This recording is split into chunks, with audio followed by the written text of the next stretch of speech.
Pnawn Thar and a very warm welcome to the Stoke Kai Ras. Is Saturday, April the 26th, 2025, going to go down in Wrexham history? Phil Parkinson's side are going to run out in 45 minutes' time, knowing that a win will guarantee them a place in the Championship next season. A division who Wrexham have not seen since 1982. It's been 43 long and tough years, but a victory this afternoon against Charlton Athletic will guarantee their place and secure a third consecutive promotion. Goodness me, what an afternoon in prospect. Andy Morrell and Mia Roberts will try and keep their heads as we go through it. Mia, how are you feeling?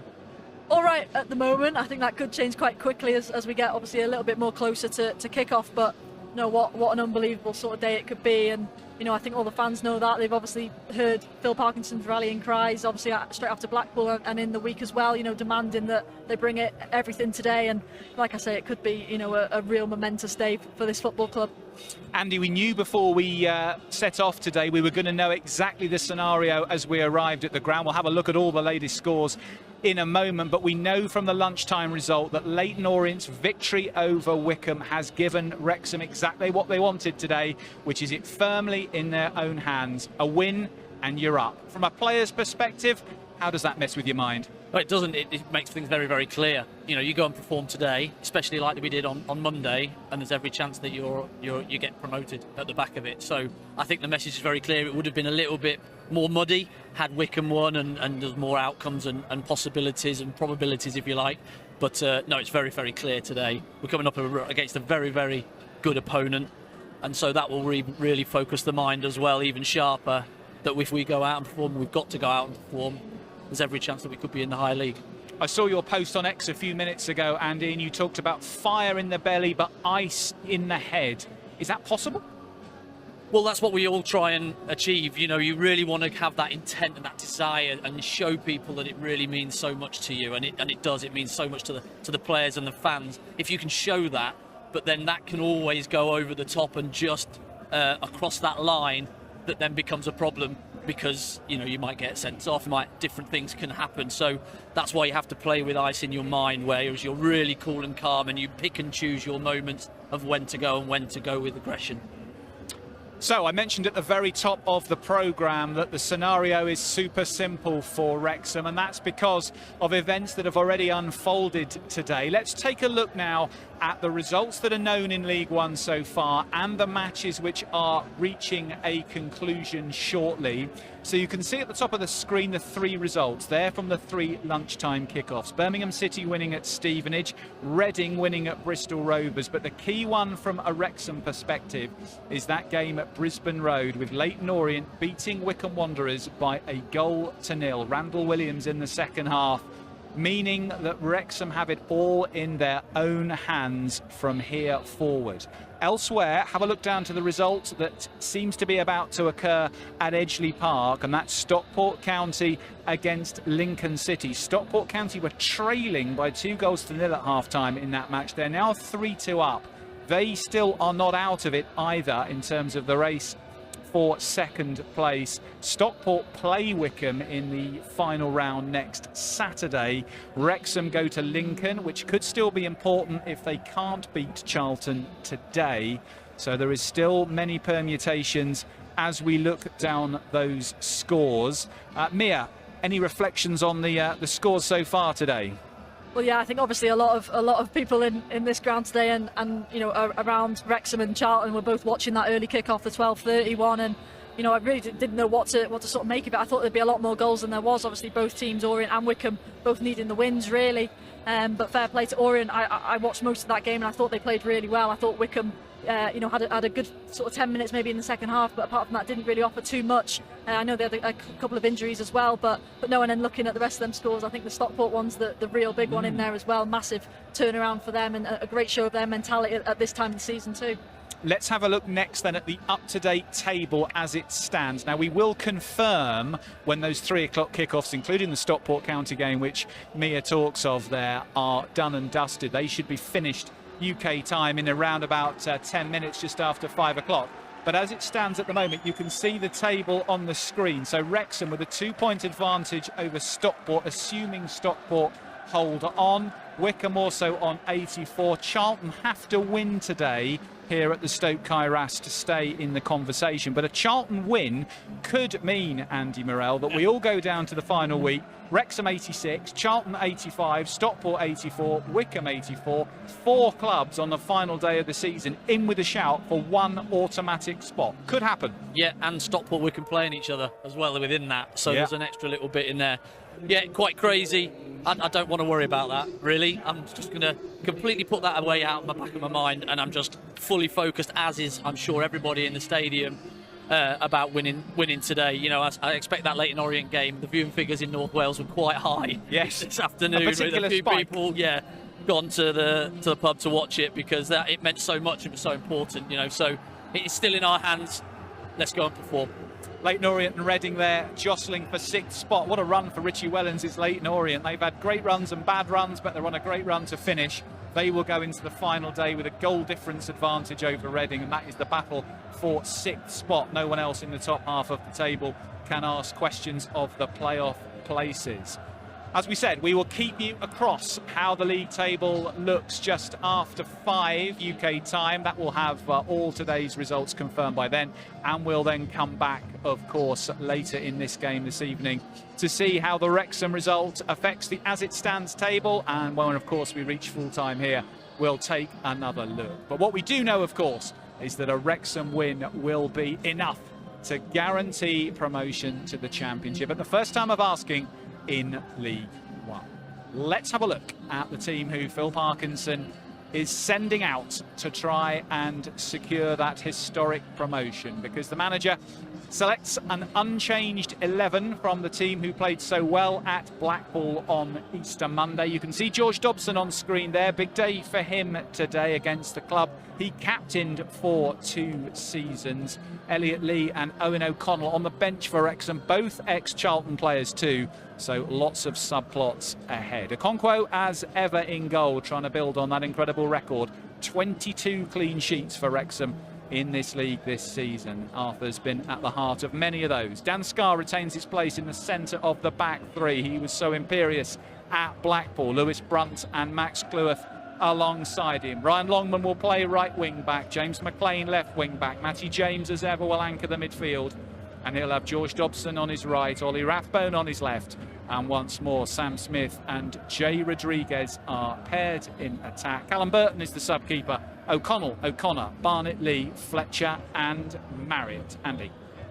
And no surprises, really. I think there was probably a case for O'Connell to come back into the team now. He's probably had another week on that injury, but I think Dan Scarr did so well at the Blackpool game. I don't think you change a winning team at this point, and you run with the lads that did so well and performed so well on Monday away from home, and it's on to you. You're in the shirt. Go and win the game. Yeah, Mia, I expected that Scarr would be likely to be retained, to Andy's point about not changing a team that have played so well. It's a bit tough for Owen O'Connell, though, isn't it? Because I think he started 39 out of 44 games for Wrexham this season. To miss out on this one will be a tough one for him, particularly if he is now fully fit again. Yeah, and it's not a case of him just being in the squad. He's been so good in the squad, been such an integral part of why we are where we are at the moment. And he will be disappointed. I think that'll be obvious and clear to see. But at the same time, he'll recognise and can probably completely agree with what Andy's just said. At this time of the season, you have to play your most informed players. And I did think Dan Scarr was incredible on Monday against Blackpool and kept a really good striker in Ashley Fletcher really quiet. And hopefully if he can do the same again today against someone like Goddard, maybe a few levels above Ashley Fletcher just in terms of his goal scoring return so far this season, then that'll be a big plus for us. Hopefully carry us on to 3 points. Yeah, Matty Godden, who you mentioned there, Mia, is going to be a key man for Charlton because he's been prolific this season. He scored the penalty, of course, when these two sides met back at the end of October, but he's been a prolific striker. He's an experienced player. He scored last week. And Charlton have got into a vein of form under Nathan Jones where they're proving tough to break down, but at the other end, as Wycombe found last week, they're also finding goals quite easy to come by. Yeah, and I think a lot of people will probably look at that Wycombe result that they got on Monday, and maybe think, oh, they're quite free-flowing and probably a goal-scoring team, when in reality they're very similar to Wrexham and probably more defensive-focused, like similar to us. But look at someone like Godden. I think you sort of look at when he's come back into the squad, that's aligned with their sort of form as well. So he's been a massive part for them so far this season. I think Nathan Jones has really done a brilliant job. Obviously came in February 2024, and this season didn't start too well for them. I think in January they were still sat in 10th, and the rise they've gone, the form they've been in has spoke for itself really, and they've really warranted to be where they are today. Yeah, Nathan Jones is a manager, and he's kind of either done really well or really struggled at a club. He's never been someone who's been in the middle of the pack, because he did superbly at Luton in 2 spells, struggled at Stoke, struggled at Southampton, but as Mia said, he's come in at Charlton for Michael Appleton, and he's seen a turnaround which has been extraordinary. Yeah, and I think it was a struggle at the start at Charlton as well. There's a few murmurs of him not doing great things, but he's just found a formula, and when he's got a formula, he seems to go on these incredible runs. Since Boxing Day, 55 points I think they've got in the league, which is a huge amount of points since Christmas. So they are in fine form, and they'll be believing that they can beat anybody in this league. But that, for me, really emphasises and focuses in our minds on what the job is in hand, because we've not been great against the teams that are at the bottom. Cambridge's, your Bristol Rovers, we've struggled against those types of teams, but we've done okay against the top teams. And so I'm hoping that you're razor sharp on the ball today, and just go and put one over the form team in the league. Well, of course, these two teams met back in October at the Valley. It was a frustrating afternoon for Wrexham in the end, because at that stage of the season, away form was proving difficult to really get into gear. But this was a strong performance on that particular day against Charlton Athletic, and one which merited a victory by most people's consideration. But it didn't end that way, because Max Cleworth was penalised for a debatable handball in the 97th minute.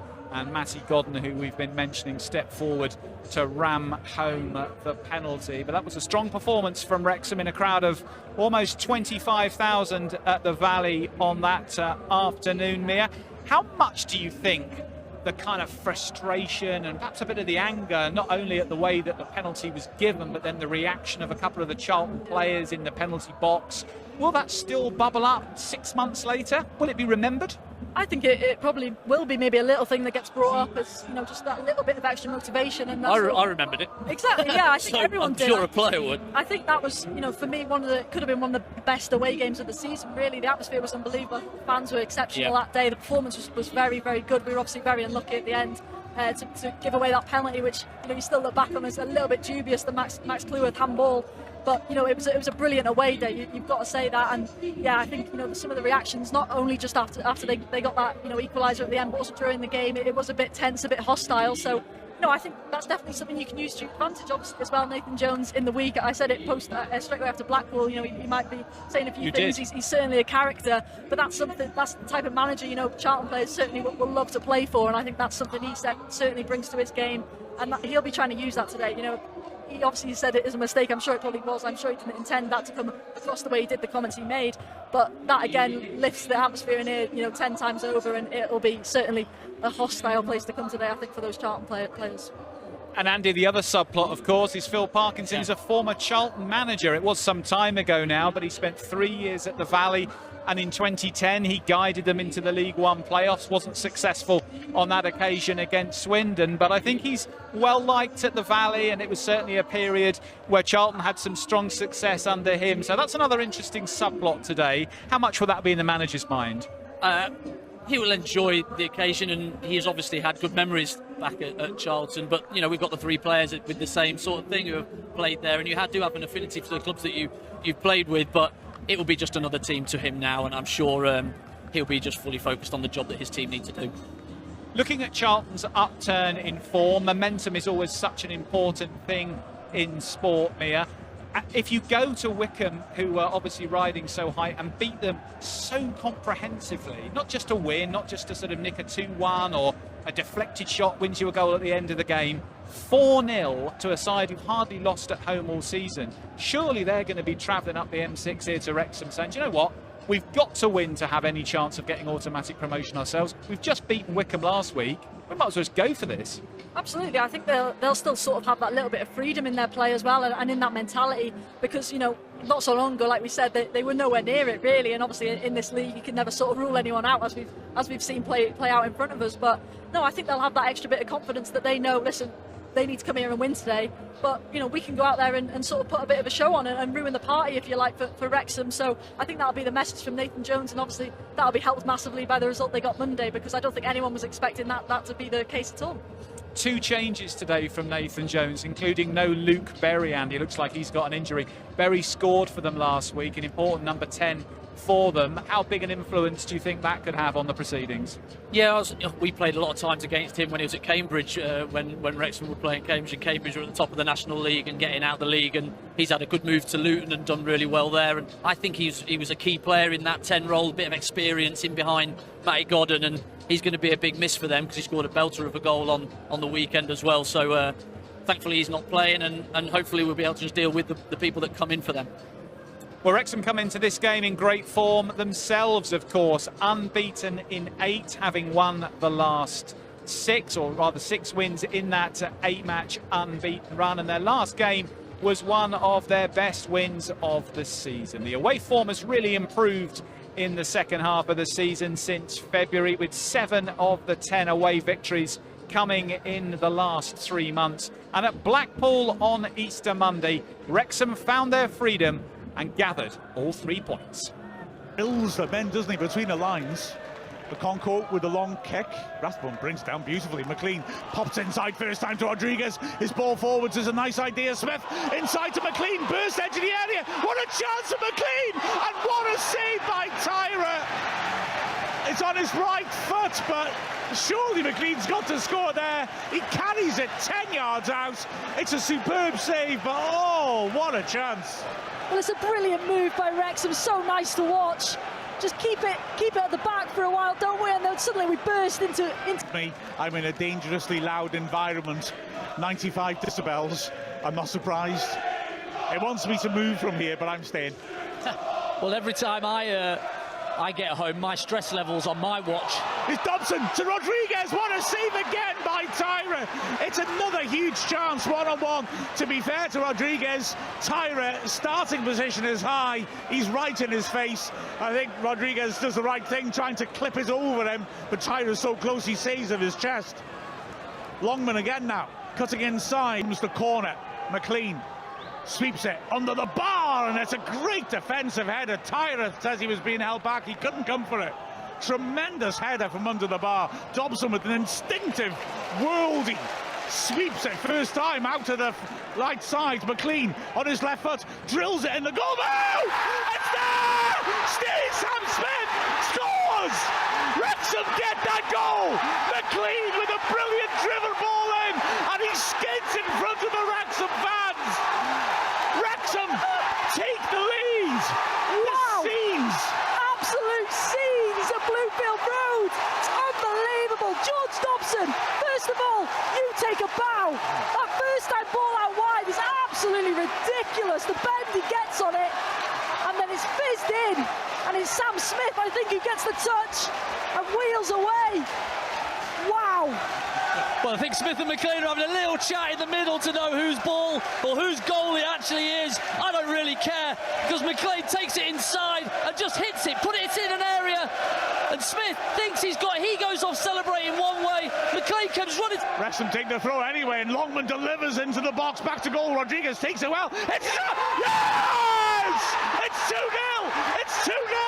Lovely take by Rodriguez. Laid it back, and is it Rathbone who drills it home? Great finish by Rathbone, and Wrexham are on fire. Unbelievable. Well, it's nothing less than they deserve. Like Andy was just saying, once you've got one, you've got to go again. Don't sit back.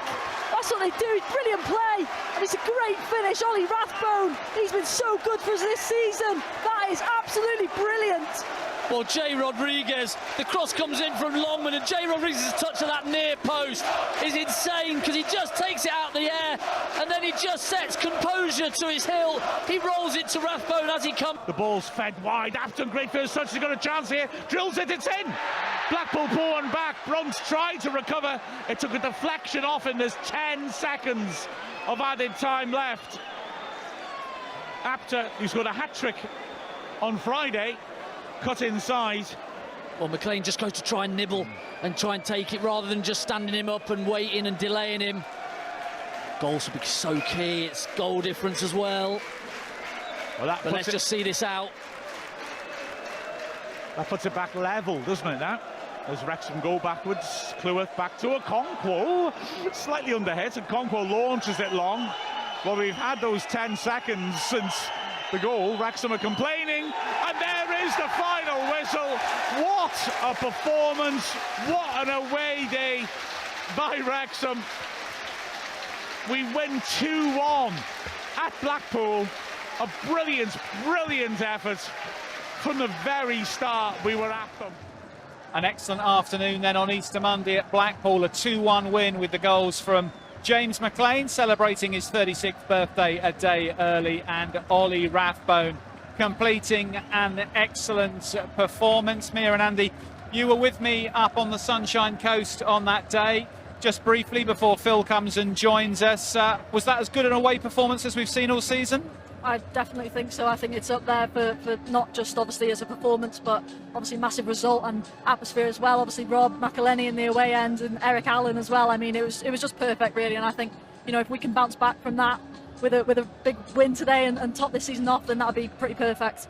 Excellent. Thank you, Mia. Thank you, Andy. I can see Phil is on his way to join us to get a word with us. Thank you, Phil, very much for making time. Busy day, I know, for you. For sure. How are you feeling? Yeah, I feel good. Pitch is great conditions for football. We're ready. Excellent. What's the mood been like in the camp this week? Expectant, nervous, excited? Training's been good. Lads were obviously on a high after the win, not too high, but you know, nice confidence about us, and you know, we're looking forward to get the detail right today in our performance. Did you get a chance to watch Orion's game with Wickham at all, or Yes, watched it. No, I watched every minute of it, and it's the result we wanted. A door's been opened. Can we step through it? Unchanged team from the one who played at Blackpool. Was that a relatively straightforward choice, reflecting the quality of the performance? Yeah, I think so. There was a couple of niggles, 2 or 3 players, and obviously Owen didn't train till yesterday, so he's been a key player for us. Owen has been brilliant. I thought Sky was outstanding last week, and the balance of that with Owen not training much, and you know, I feel it's the right call to stick with Dan today. 2 changes from Nathan Jones to his Charlton side. No Small and no Berry. What sort of setup are you expecting? Yeah, they're like a 3 at the back. It's a little bit lopsided. The right wing back normally plays higher than the left. Berry obviously is playing in behind the front 2. Will Anderson play that role, or will they flatten the midfield 3 off? But we're ready for that, and it's about what we do. What's going to feel differently today in the dressing room for you than a normal game? Well, listen, we've worked hard to get to this position, 2 games to go. It's an opportunity which may never come along again. And, you know, we're going to give it everything today to step over that line. Perfect. Phil, I know you've got to go. Could you just look down that lens and give a message to the fans joining us from afar? Yeah, listen, enjoy the game. It's been a great journey at Wrexham over the last few years, and we're going to make most of today. Enjoy. Thank you, Phil, very much. We hope to catch up with Phil Parkinson post-match. Will it be a Phil Parkinson who is celebrating promotion to the Championship? He looks wired. I am after that as well.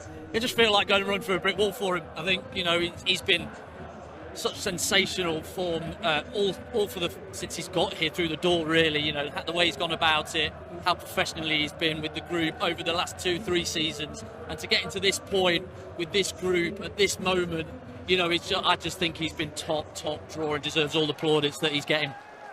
We'll come back to the prospects in this game in a few moments' time, but I promised you that we would keep you updated once all the 3 o'clock kickoffs in the league had gone to full time, and where that leaves the table as this match kicks off. So let's do that right now.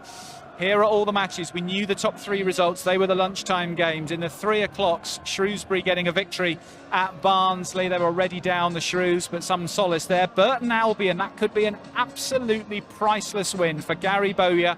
And of course, plenty of ex-Wrexham players in that Burton squad. But Varson, Ford and Jones in there. And they've given themselves every chance of surviving, with Bristol Rovers having lost at lunchtime to Reading. Crawley beating Northampton 3-0. Exeter beating Huddersfield, whose season is finishing with a whimper. Peterborough and Bolton all square. Stockport holding on to win that game against Lincoln 3-2, having fought back from 2 down. And Wigan and Blackpool all square at 1 each. Stevenage face Rotherham tomorrow. So let's have a look at how this table stands as Wrexham kick off in just under 20 minutes time. We know a Wrexham win will take them up automatically, but let's have a look at that congestion queuing up behind, because if this match is drawn today, or if Wrexham lose it, we go down to the final week. Wrexham travel to Lincoln, Stockport face Wycombe Wanderers, Charlton have got Burton Albion, so there could still be many permutations. Mia, how confident would you be that if this game isn't a win today, that Wrexham can finish the job at Lincoln next Saturday? I think you've still got to have that confidence, but it just doesn't help that momentum, does it? And we've talked about it so many times at this time of the season, how important momentum is. I mean, just look at a team like Charlton and how they've used it, and not even those at the bottom of the table, a team like Burton as well. So, it'll be huge. I think that'll be the message today. Just, can we get it done? Just get over the line. You've got the opportunity to do it. Just go out there and do it. And especially at home as well. Obviously, next week we'd have to go away, and that brings its challenges too. So, massive opportunity today. I think, like you say, Phil sounded really up for it, and I'm sure that's getting passed on to the players as well. Andy, clearly Phil has managed through many playoffs in the past, including for Charlton, but also for a number of his other clubs. He'll know the pressure that playoff football brings, and also the extent of lottery and of luck, that one bad decision, one mistake, and that you go into it with only a 25% chance of success. Do you think that will further sharpen his desire not to leave it to the lottery of finishing third? No, I think the opportunity to get automatic is too good to turn down at where we're at. So the playoffs won't even be in Phil's mind, I'm sure, because I think we are in pole position to take this automatic spot. So it will all be guns blazing for that. And if then that doesn't happen, then you can revert to that. I was just looking at that table there, and it is just full of green in the top 7 positions. It's like, so, massive congratulations to all those teams that are right in there, because when the chips are down, they've all come to the fore and really produced when they needed to. And you look from sort of 8 down, and it's just red here and there and all right, and you can just see that those 7 teams have really kicked on and deserve to be right at the top of that table. This is, of course, an epic weekend in all dimensions at Wrexham. The Wrexham women in the Bute Energy Welsh Cup final tomorrow down at Rodney Parade in Newport. We wish them all the very best. Steve Dale's side face Cardiff City, who they've beaten on 2 occasions in the second phase of the Adran Premier League since the end of season split. So they are in action tomorrow, 2 o'clock kickoff at Rodney Parade. And a big shout out to Humphrey Carr, who after months of painful preparation will finally tackle the Manchester Marathon tomorrow in aid of the Wrexham Miners project. If you haven't as yet had the chance to support Humphrey, then you can soon find him if you Google Humphrey Carr Just Giving. He is aiming to raise £100,000 for the Wrexham Miners project and all the good work that they do in Wrexham for people in our community. So good luck to Humphrey for tomorrow. It could be an epic weekend all round for the club. Let's wait and see. Well, as ever on Matchday Live, we always like to take an opportunity before a match commences of focusing on a player who's represented both clubs.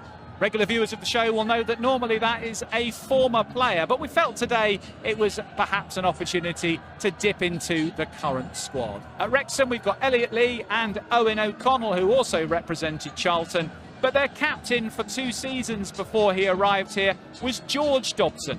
And Will Pritchard from our media team had the chance to catch up with George yesterday. George, obviously there's been a lot of noise around the game against Charlton. How have you prepared, and how have you found stepping up for the final home game of the season? Yeah, it's been a good week. We obviously started it with a great performance at Blackpool. I think our whole performance was really strong, and then to get the result was massive, and then recovered for the couple of days after, and then had a real strong couple of days training, and everyone's just can't wait for the game now. A lot has been built of this game, but against Charlton Athletic, your old team, how are you going to find that one? Obviously you went to the Valley earlier this season, but now having Charlton come to your new home.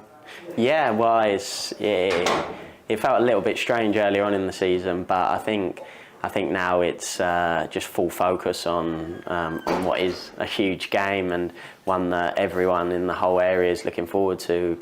They're in a really good vein of form themselves, just like us, and it's going to have a real strong edge to the game. But we know that if we bring our A game, we'll be in a good place. When you reflect back to that trip in the Valley earlier in the season, what was that like for you as a player? Because obviously it was a very tumultuous summer at times for you before you signed here, and then it felt like that was your first real opportunity to see the fans that you turned out for so many seasons. Yeah, strange feeling. It's, I think sometimes when you have a good affiliation with a club, to then go back there, it is a little bit different. But it's football, and it's like life, and everything moves on. And ended up here, and it's been a brilliant first season. And just hoping that we can cap it off with 2 more real special days and get the job done. But obviously we know it's going to be really tough, but we're ready. To take you back to your time at Charlton, what are your recollections of the spell that you spent down in London? I had 3 wonderful years, captain the football club, which was a real huge honour for me, and become real close with a lot of people, and really enjoyed it. So special memories, but I'm hoping to create new special memories here, and hopefully these next couple of games we can make that happen. When you were captain at Charlton, what was that experience like, and what was it like being involved with the club, obviously from your point of view? Obviously as captain you have a bit extra responsibility in terms of a lot of things, but I just tried to stay myself in the whole situation. And then I think when you're then coming here, the group's got so many leaders now, it's a real strong group in terms of characters, so I think that's really stood us in good stead. You said about taking on that captaincy. How did you grow during your time at Charlton? You know, how did that help you, not just as a player but as a person as well? Yeah, well, it didn't start great for me there, and then I managed to get in the team, and then just grew in confidence, and then Dean Holden gave me the opportunity to captain the team, and like what I said earlier, it was a real huge honour of mine, and I've captained a couple of clubs, and I feel like it really stands you in good stead to be a strong character in a dressing room, really. And when you were at Charlton, you'd obviously come across Owen O'Connell and Elliot Lee during your time there. What was it like to share the pitch with them at the club at that time? Yeah, well, I played with Owen when I was at Walsall as a younger player as well, and we had a really good friendship. And I went to school with El and played with him at West Ham as a young player as well. So I've known them both a long time. So it was great when they both signed there, and it was another big factor in me coming here, obviously having people that I was close with in the group, and just made it such an easy settling process. And we've had a great year together this year, and we're hoping that we can celebrate together at the end of it. And then to speak about a bit of the challenge that lies ahead of you, you've obviously had that experience in the camp at Charlton. You've seen the way that they operate. From your own experience, are you surprised by how well they've done this season? No, not at all. Nathan, he's so demanding, and I really thought they was going to have a strong season. So to see the way that they've kicked on in the second half of the season, it isn't a surprise at all. So no, it's going to be a really tough game. They've got a lot of good players, but so have we. And I think it's going to be a really good game, and hopefully one we can come out on top of. You spoke about how Nathan Jones is quite a demanding manager. Aside from that, what are the key contributions that do you think have allowed Charlton to get into this position this season? I think, obviously, firstly, they've got really good players. I think they've got a lot of athleticism all over the pitch. They've got a lot of power, and they can do a bit of everything. They mix it up. So they've got strengths, but like every team in League One, they obviously have weaknesses as well, and it's for us to try and exploit them tomorrow, and get this place rocking, and hopefully bring that atmosphere, and that will get us fired, and hopefully deliver the points. As a player, you never want to talk about the P word, but if you were to get a promotion against your former side, what would that feeling be like for you as a player? Yeah, we're speaking about it earlier in terms of as a group we're just trying to focus on our own performance, because we know that there's so many things that can happen tomorrow. So we're just focusing on our performance, making sure we bring our A game and what we're setting out to do. And if we do, hopefully that should really stand us in good stead, and try and obviously get that promotion. But we know that we can only control what we can control, so we're going to focus on that.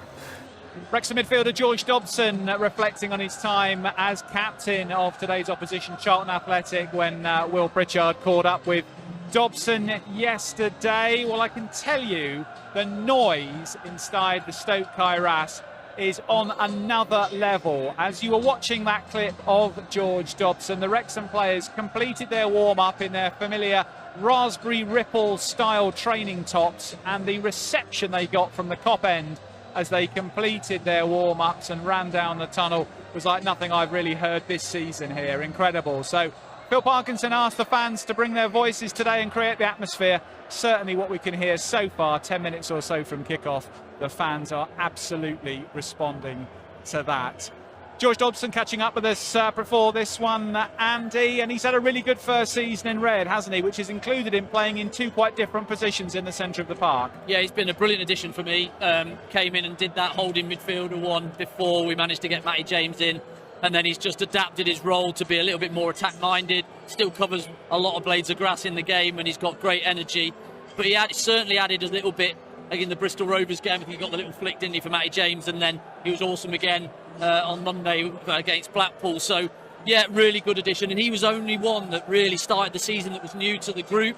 The rest had to just bide their time a little bit. He was the one that went straight into the team and made a bit of a difference in that early period when we did so well. You know, we won 5 of the first few games, so really got on and started the season well. I thought it was interesting, Mia, that he said in that interview that when Wrexham had first played Charlton at the end of October, it felt quite strange for him to be back at the Valley. It wasn't long since he'd left. He'd been captain, obviously very ingrained in the club. But this time it was very different, that he actually felt clearly very much a Wrexham man through and through, well and truly established here. And he was looking at this game today, if not quite as just another game, certainly quite differently to how he'd approached the game back in October. Yeah, and I think the Charlton fans made it quite clear how much they loved him, and especially when we went to their place, they were saying, you've dropped lucky there, you've got a real player, obviously with him being their former captain, and I think they all thought, he was going abroad and not going to be playing against them this season or anywhere near this league really. So I think that's a bit of a shock to the system for them. But from a Wrexham point of view, I mean, like Andy says, what a player he's been for us this season, so important in so many games. Has had to, by this time in moments this season when he's been in and out, and obviously when Matty James came in, he's been put to the other side, on the right hand side of Matty James, and he's done so well, consistently as well. And I think, for Wrexham to have brought him in on a free as well, from a business point of view as well, I think Sean Harvey mentioned that the other night at the Fearless and Devotion event, and from that point of view too, I think a brilliant piece of work by all involved at the club, because, like we say, what a player he's been for us this season. Because as you mentioned, Mia, the story, of course, with George was that he was heading for Hungary in the summer. He was going to leave Charlton, go to Hungary. Then he had some change in personal circumstances. A bit of a sliding doors moment, perhaps. And now he's found himself here, potentially on the cusp of promotion. Potentially, but like they sort of say, the old cliche, everything happens for a reason. I'm sure he'll be thinking that. But he spoke to us a few times, obviously on Matchday Live, and every time he comes over, I think he's a brilliant character and sort of shows how much it means to him to be playing for this club, which is what you want all your players to say. But then not just say it, but also look like it means to him, means as much to him as well on the pitch. So, like we say, he's been top so far this season, and hopefully another big performance from him today. Well, Wrexham haven't faced Charlton Athletic here since 1981. That was a championship, as it is now known, match back then. But let's have a look at overall how the two sides have fared against each other over the years. And we can see on the screen, well, the portents are good for Wrexham today. They've won 7 of the previous matches. Charlton just with 3 wins and 6 of those games drawn. Andy, I suppose Charlton, whilst they might have spent more years in the higher echelons than Wrexham in their history, they had 9 years in the Premier League, of course, mainly under Alan Kirbishley. They also went through a horrible spell between mid-80s and early 90s when the Valley was shut. No ground. They had no ground, 7 years away from their home ground, all sorts of financial trouble, ground sharing with Crystal Palace, and they really went through a tough time. So both clubs have got histories that will make them thankful, and I'm sure enjoy days like this even more, and seasons like this. Yeah, absolutely. I just said it, just go and enjoy what you have at the moment, because it can be so different, and we know that, Charlton know that, with especially the ground thing was just a horrible situation to be involved with. But then they've seemed to have come out of that, they've sort of turned the club around, they're going in the right direction, and so are we. And so this is just set up to be an absolute belter of a game. All right, well, as you can see on our countdown clock, we're 4 minutes to kick off. The Declan Swans are belting out around the ground. Bring on the Deadpool and Rob McElhenney, you know the words. And they're both here today, as well as Kayleen and Eric Allen, everybody in town for this must-see occasion. And if you haven't sorted yourself out yet with an iFollow pass, you know what to do. It's wrexhamafc.co.uk/live. Go and get yourself sorted with either your audio or video pass. We're back here on YouTube at half-time. Andy Morell and Mia Roberts will join me for analysis. And then at full-time, wherever it takes us, we'll be back again, hopefully getting reaction from the Wrexham camp. Enjoy the afternoon, if you can. We'll see you in about 45 minutes' time. Bye for now.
Hi Steve, can you hear me? It's Chris.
Half-time at the Stoke Kairas, and Wrexham are halfway there. They lead Charlton Athletic by 2-0. If it stays that way, Wrexham are promoted to the Championship at full time. Well, this season, Wrexham have been out the traps quicker than pretty much any other club in the Championship, scoring 12 goals in the opening quarter of an hour, and yet again, that was the time period in which they struck first this afternoon. A quickly worked corner kick routine from James McLean to Matty James. Matty James then squared it to Ollie Rathbone, and from just outside the edge of the penalty area, Rathbone leant back and smacked a thunderous right foot shot past Will Mannion. In truth, Mannion might have been unsighted with players in front of him, but Rathbone hit the ball with such violence that it might have been difficult for Mannion to save it in any event. That set the racecourse off into raptures. It's been a lively atmosphere throughout, but that certainly lifted the lid a little bit further. And just 3 minutes after that, Matty James was the provider once again. A deft chip over the top, Sam Smith running onto it, and Smith striking the ball left-footed past Mannion for his 6th goal in red to double the Wrexham lead after 18 minutes. Charlton struggled to really throw a glove on the Wrexham backline until the last 15 minutes or so of the first half, where they forced a couple of corners, and at times we've seen Wrexham throwing bodies in front of shots. But in truth, Arthur Okonkwo has only really been extended once, and that was when Tenai Watson got away down the left-hand centre-back channel and forced Okonkwo to come out to deny him from a tight angle. In short, it couldn't have gone much better in the opening 45. Mia and Andy alongside. Enjoying yourselves? Yeah, that was good. That was good. That was good. I'll take that. Yeah, right from the first 30 seconds to Dobson, Rodriguez, right in and blocks the pull forwards, and it just gets everybody. This crowd don't need a great deal today to get up, but they just grows them because it just gives them something to. I've been crying out for it for the 44 games that we've been playing, to just get out and give the crowd something, and they've certainly done that today. And then that just momentum carried for the first 35 minutes pretty much. Really dominant. Couple of half chances for Charlton, but then to get that opening goal and then follow it up exactly like we did at Blackpool, 2 in 2 minutes, 3 minutes, just nail in the coffin. Mia, have you seen it? Yeah, just unbelievable, really. I think Phil Parkinson will be so delighted with what they've done in that first half. And, even when Charlton have come back into it, like you said, red shirts just getting in front of absolutely everything. And I think he'll be so delighted with that. And, the fans in here can see that as well, and they'll be so delighted with it too. And, like Andy said, I think, to get that first goal, which was, unbelievable effort from Ollie Rathbone, outside the box, and then to follow it straight up again and just knock Charlton back even more with that second one. 2 unbelievable goals, by the way, 2 goals of real quality in a game of such high magnitude is remarkable, really. And yeah, like I say, I think Phil Parkinson will be delighted with that first half, but just know that Charlton have really grown into this game, and it's not done, it's not over yet. Oh, of course it's not. Andy, let's talk about that first goal then, because it was a corner routine that I don't remember seeing Wrexham work earlier this season, where McLean took it short and quickly to James squared it, and then Rathbone in a lot of space had the chance to line up his shot. Do you think that was something that was pre-planned based on analysis of how Charlton set up at a corner? I would have thought 100% it has been, that they've seen something in the Charlton setup that they think they can get a shot off from the edge of the box, and it turned out that way. McLean not on the corner, not really that side has ever taken one. Plays it short, and like we said, Rathbone's first touch out of his feet really sets it, because he can get momentum into the ball to then go and hit it with violence, like you said. And it's one of those, it's just get it on target and you never know what might happen, and ricochet, and it goes flying through 2 bodies, and I think the keeper's sighted late, and it's passed him within seconds. Amir, the second goal, Matty James again the provider, a chipped ball forward, and Sam Smith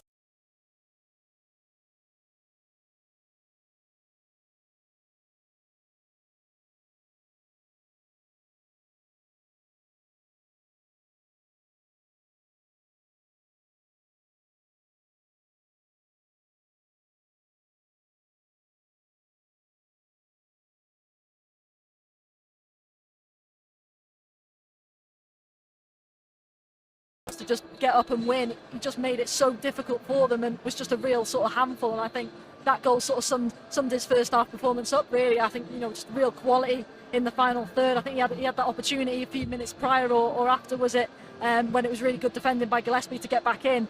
But he's just been, you know, really special in that first half, just working so hard for this Wrexham side, not just going forward, but also defensively alongside Jay Rodriguez. That pass from Matty James, it just has to be perfect. Too little on it, and it's behind Smith, and he has to wait for it too much, and the keeper can come and get it.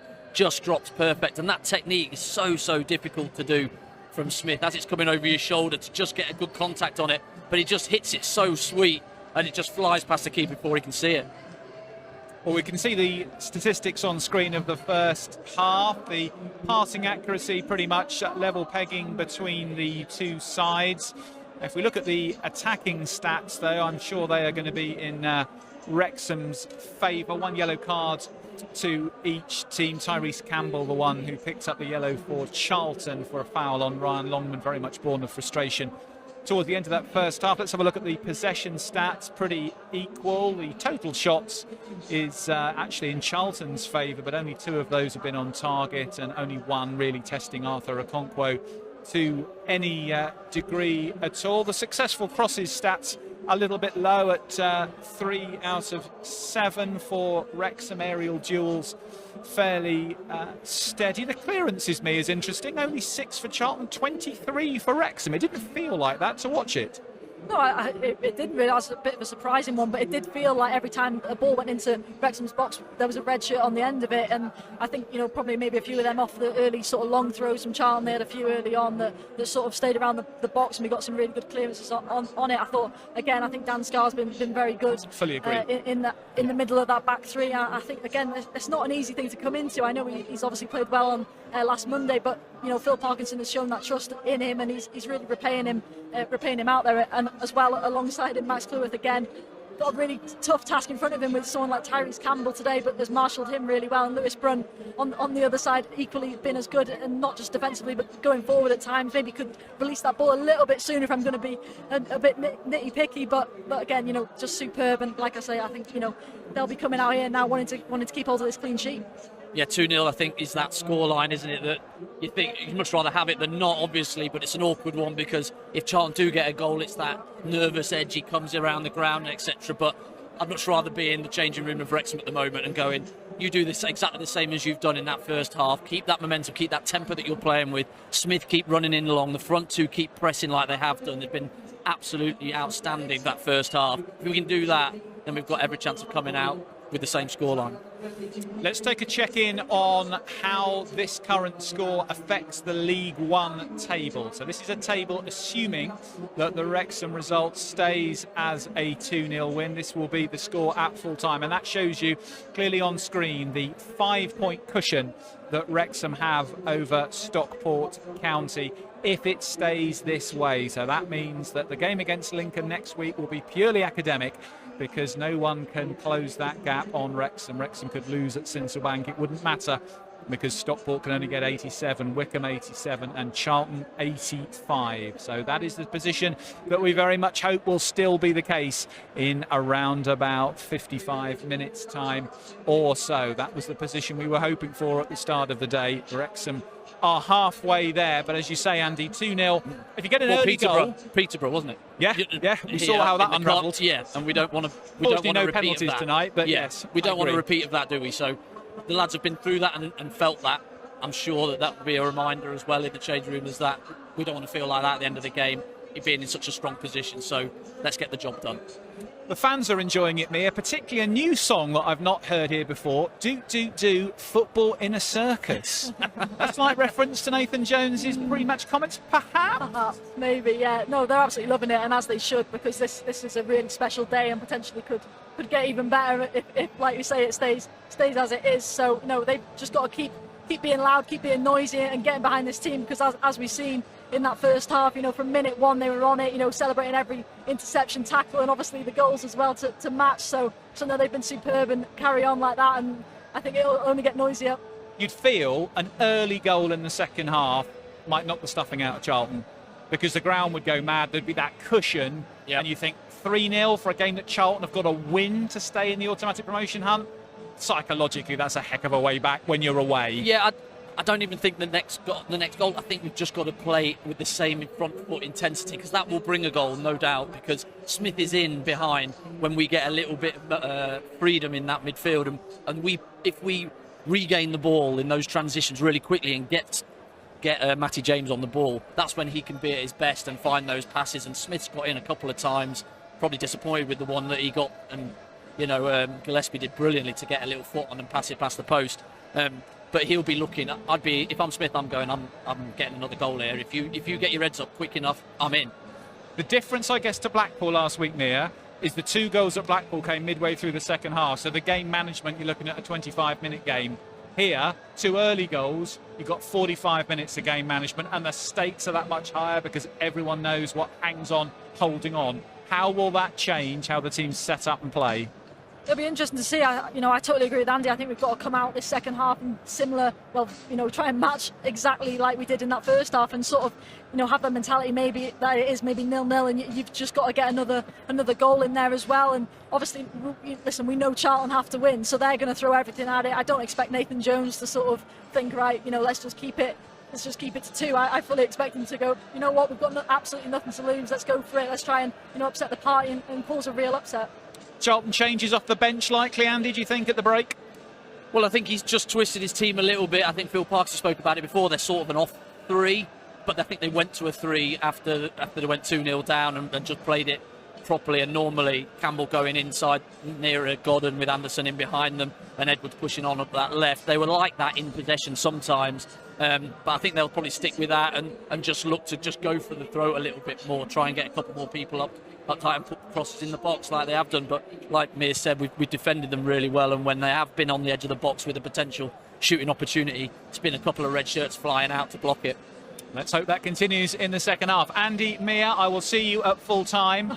Who knows where we'll be at full time? Let's hope it's on the way to the Championship, and looking forward to trips to West Brom and Leicester City, Ipswich and Southampton. Don't forget, this is a huge weekend for the whole club at Wrexham. Humphrey Carr runs the Manchester Marathon tomorrow, so if you've not had the chance to sponsor our community director, you still can. All proceeds going to the Wrexham Miners Project for all the great work they do within the city. And of course, tomorrow, available for you, the women's final at Rodney Parade Newport, as Wrexham women face up to Cardiff City Women, a team who have dominated the women's Welsh football scene in recent years, but who Wrexham have beaten twice in recent weeks. All right then, we are halfway there. Will Wrexham be able to continue the great strides they've made in the first half and see this one through, or will Charlton come back and spoil what already feels like a bit of a party atmosphere inside the Stoke Kairas this afternoon? We'll be back here, same link on YouTube, at full time in around about 50 minutes time. If Wrexham are successful, we might have to wait a while to get our interviewees, but please stick with us post-match, because we promise we will bring you reaction from around the camp. The players are returning out now. You can hear the music. Wrexham is the name, booms around this famous old stadium. Our Wrexham, 50 minutes from history. Please join us at full time to hear how this second half plays out. We'll see you, I hope, back then. Bye for now.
Wrexham have been promoted to the Championship. You can see the scenes on screen. A mass pitch invasion after they have beaten Charlton Athletic by 3-0. Sam Smith with 2 and 1 from Ollie Rathbone sent Phil Parkinson's men into the second flight of English football for the first time since 1982. It's been 43 long years, but this was never in doubt this afternoon. Wrexham on the front foot from the first whistle. Ollie Rathbone, Sam Smith, and then another from Smith in the second half, giving Wrexham in the end a comfortable triumph against a Charlton team who came here with hopes of their own. But it's Wrexham who are going up into the Championship with Birmingham City next season. Andy Morrell.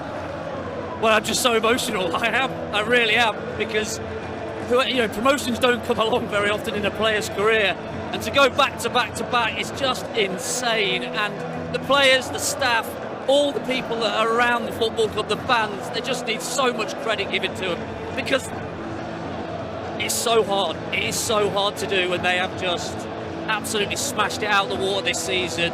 Right from the start, they were brilliant at the start of the season. That gave the footing, the momentum for the rest of the season. A little sticky patch in January, but new signings have just took them on again.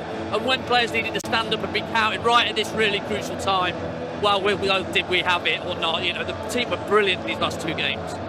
Absolutely astonishing scenes here. You can see behind Town are going up, away is the music blaring out around the PA system. We've got flares on the pitch, and most people in the stands emptying now onto the playing area. Players being lifted aloft. It might take a while for many of those players to make it to the tunnel.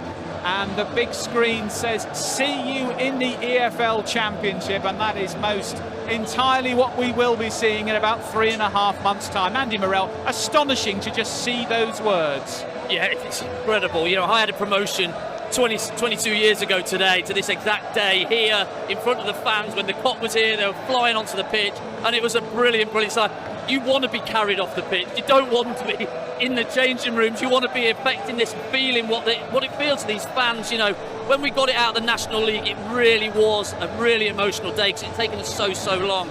But to actually get to the Championship as well, just incredible performance by everybody. Yes, it felt such a feeling of relief and release 2 years ago against Boreham Wood. Absolutely. Forest Green last year was a comfortable 6-0 win in the end, as Wrexham sealed promotion at the first attempt from League Two. But coming into this season, Andy, Humphrey Carr had famously said in the summer 10th would be a good outcome, and I think myself, yourself, Mia and others all felt at the start of the season that the playoffs would be an outstanding result. But we've been in the top 3 since August, and as the season's worn on, Wrexham have stayed absolutely in that conversation. And even when it looked like a couple of weeks ago things might be faltering a bit, Phil Parkinson turned the wheel the right way again, and these back-to-back wins have sent them up. Yeah, well, the National League promotion was one of relief and just huge pride. And then there was more expectation in League Two, because we were going to not be on that momentum and managed to do it with 3 spots to go up plus a playoff. Sort of expected that to happen, and again the team were very good in that league. But then to come into this league where everybody, and there's some big hitters in this league as well, but to have that drive, and massive credit to Phil Parkinson, because he's changed the way that we've played. He's gone from an expansive at home 80 odd goals last season to 50 maybe at home this season. He's gone into that low block because he knows what it takes to get out of this league, and they were so much more organised when we first went into the season. They learnt from last year's pre-season, got a better one this year. The lads look fitter, hungrier, and from a better shape, and they've just carried it on from those first few games, and the momentum has just taken us on. Yes, we have a little blip, but he was certainly able to steer, like you said, just turn that ship, put the new players in. The team that's started the season is completely different to the team that's finished it, and credit goes to everybody. There has to be. It's been an unbelievable 3 years, I have to say. Incredible time. So I want to just bring Neil Williams onto the microphone now. Andy's going to help to bring Neil in, because Neil is a lifetime fan, and Neil went through the darkest of dark days around 2004, 2005, one of the stalwarts of the club at the time to keep it alive. Neil, how do you feel right now? Yeah, I feel like that as well. Yeah. Words can't explain how I feel. I mean, to think back, to 20 years ago when we nearly went out of business. Yep. We had some good fans here who looked after this club and saved this club, and we had good players here as well. I'm not so sure. Who also did masses for the club. And 20 years later, unheard of, 3 promotions in a shot. Totally unheard of, and it means so much to this town, North Wales, and to the 4,500 fans who stuck with us through thick and thin. This is for them. Well, I think the journey that this club went on, it makes it even more. It makes it better, doesn't it? Now to see where the club is and where it was, the difference in that is incredible. I just think we're playing the likes of Sheffield Wednesdays next year, in the Championship. Yeah, it's just phenomenal. I mean, before Rob and Ryan, we'd have never dreamt of this. Absolutely. Never dreamt this at all. But they made the town believe, right? Yeah, they did. I mean, not just the Absolutely. town, the team, Yes. the players. Yes. And you could see the belief out there on the pitch today in those players, in the fans. Yep. We knew we could do it. Yep. And, fair play to the players who went out there and did a job today and made Charlton look very ordinary. Absolutely. Did you feel it in your bones this morning, Neil? This was going to happen? I didn't. No. I've been nervous all day. I think out of all the 3 promotions, this has been the most anxious. I've not had anything to eat since this morning. Just could not eat. But, this is to all the fans we've lost who fought for this club in 2005. And there's a lot of fans who were not here today. And it's just been a tremendous, tremendous journey. And we've got Rob and Ryan, and his backroom staff to thank for all this. Yeah, well, those people, Geraint, Charlie, those are the people when I was here, playing 20 odd years ago. They're the people that come flood into the front of my mind straight away. I'm so pleased for them because they've worked so hard behind the scenes. It's been so hard at times, and they just need a massive pat on the back. Oh, Geraint especially. I mean, he's been here for ever and a day since I can't remember how long Geraint's been here, but I've always known him here. And he's been great for the club. He kept this club going in many ways. He sits there, he's a quiet man, he sits there in the background, and we owe him a lot as well. Absolutely. Absolutely a lot. And he does so much behind the scenes for this club. Absolutely. And we look ahead now to the Championship next season. No squeaky bum next Saturday. Yeah, we don't like that, do we? No. I'll tell you what, Neil, we haven't got to wait that long. 3.5 months, it'll be on. That's all it is. I know. It's crazy. Sheffield Wednesday, and hopefully Norwich City, Watford. Well.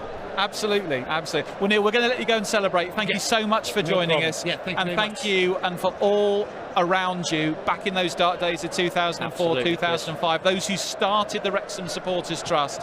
We've seen many clubs in English and Welsh football go bankrupt down the years, but it was stalwarts like yourself who kept it going in the darkest of dark days. So go and have the best party of your life tonight, sir. And now we've got to thank all of our foreign supporters. I had a video call from our group of Americans and Canadians all over the world, and they're enjoying me celebrating our 3rd goal, and they're just involved in this club as much as we are now. Absolutely.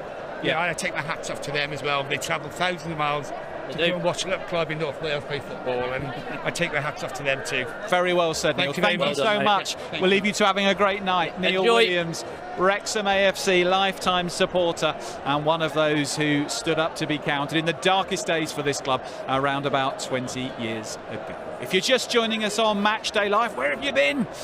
What we can tell you is that Wrexham have been promoted to the Championship. You probably didn't need me to tell you that, looking at these scenes behind us this afternoon. It was a comfortable 3-0 win in the end. Sam Smith with a goal in the second half to seal it after he and Ollie Rathbone had set things in motion in the first half. Wrexham 2 up inside 20 minutes with Smith's volley building on Rathbone's rasping drive, and then an excellent cross from Max Cleworth 10 minutes from the end, whipping the ball into the 6-yard box. Smith beating Gillespie to the header at the near post, and that made it 3. In truth, Wrexham had to defend quite a bit in the second half. Unsurprisingly, Charlton were on the front foot in trying to get themselves back in the match, but they dealt with anything that could be thrown at them. And in truth, Arthur Okonkwo wasn't extended very much. So Wrexham head to the Championship. Mia, many congratulations. You managed to fight your way through the crowd. What's it like out there? Unbelievable. Is it? I hope you were carried on your shoulders as well, were you? Oh my word, no,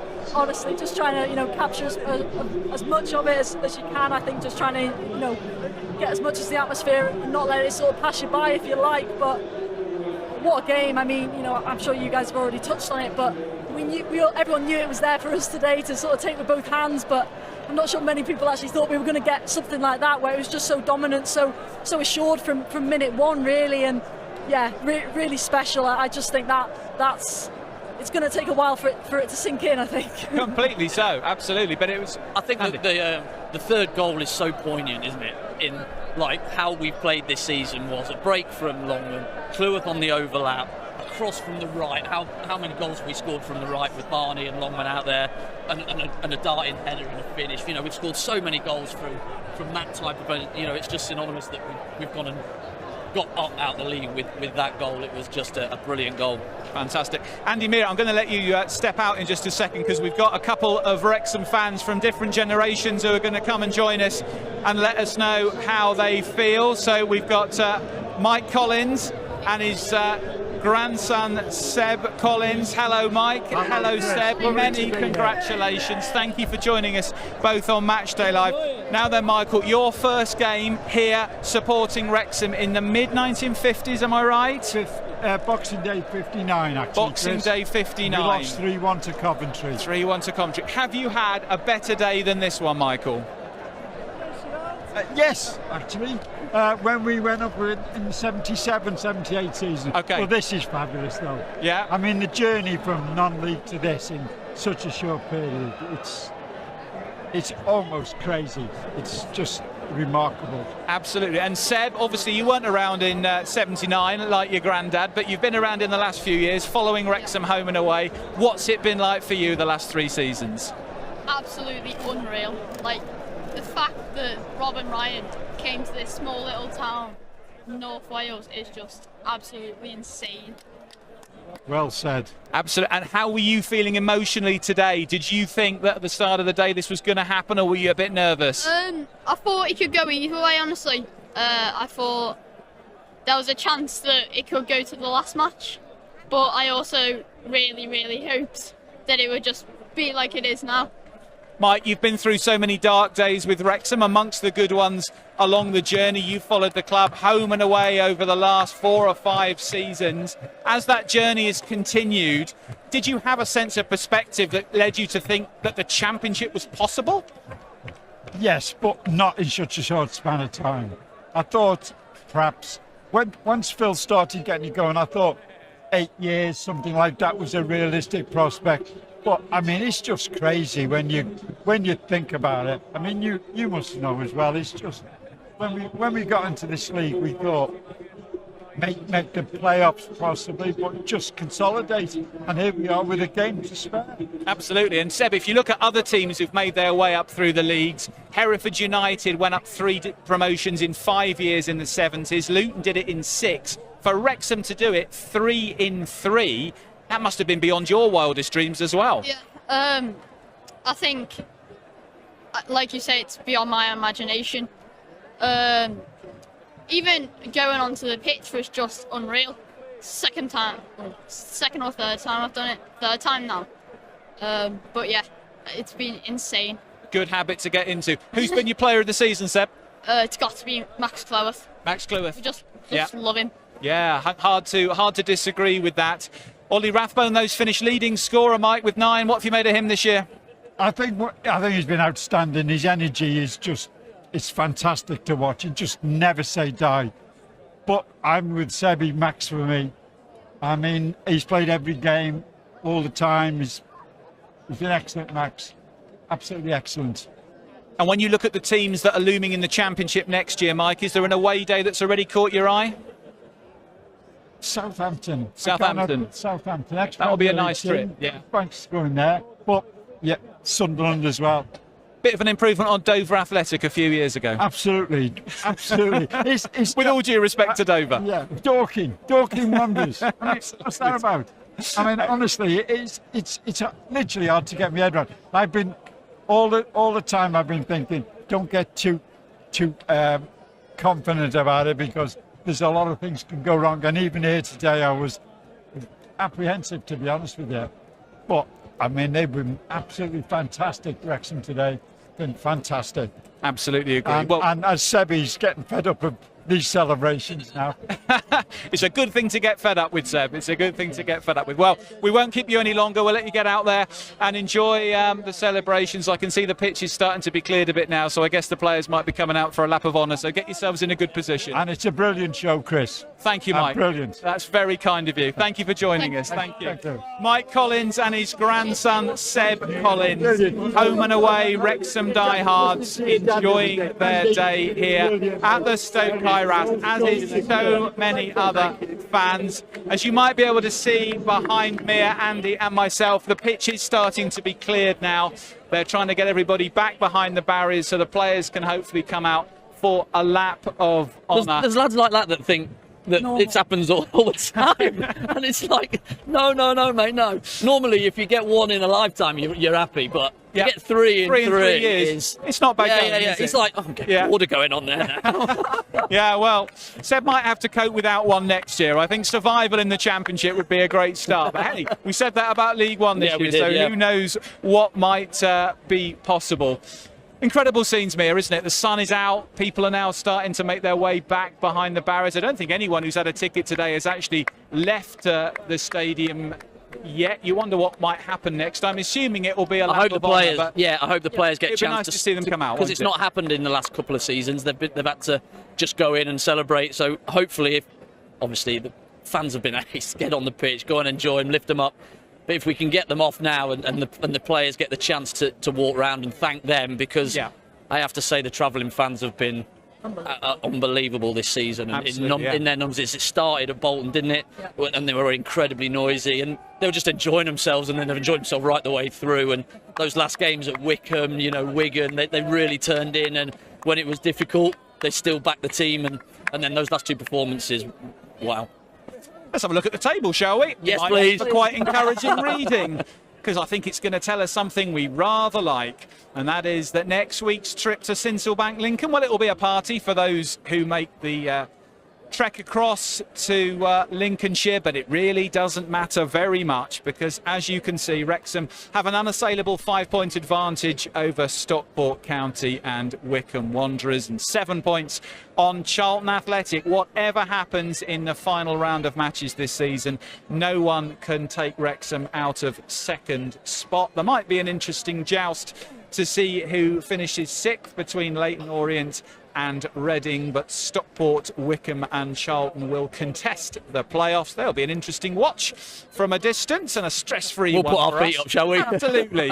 One to sit back and wonder and see who might join us in the Championship next season. I wonder if it might be Leyton Orient or Reading coming up with a bit of momentum who might yet prevail. You never know. It's so hard to predict those playoffs. But Charlton were the massively informed team in the league, and we have just pretty much demolished them. Taken them apart. Yeah, we looked at Charlton against Wickham last week and going, well, they've just demolished second place team, and they could do the same to us. But I was confident if they played the way they did at Blackpool and on the front foot, and I thought the midfield three were absolutely exceptional today. They got right after them, and the front two just was spearheaded the attack by just closing everything down, and every player to a man was just very, very good today.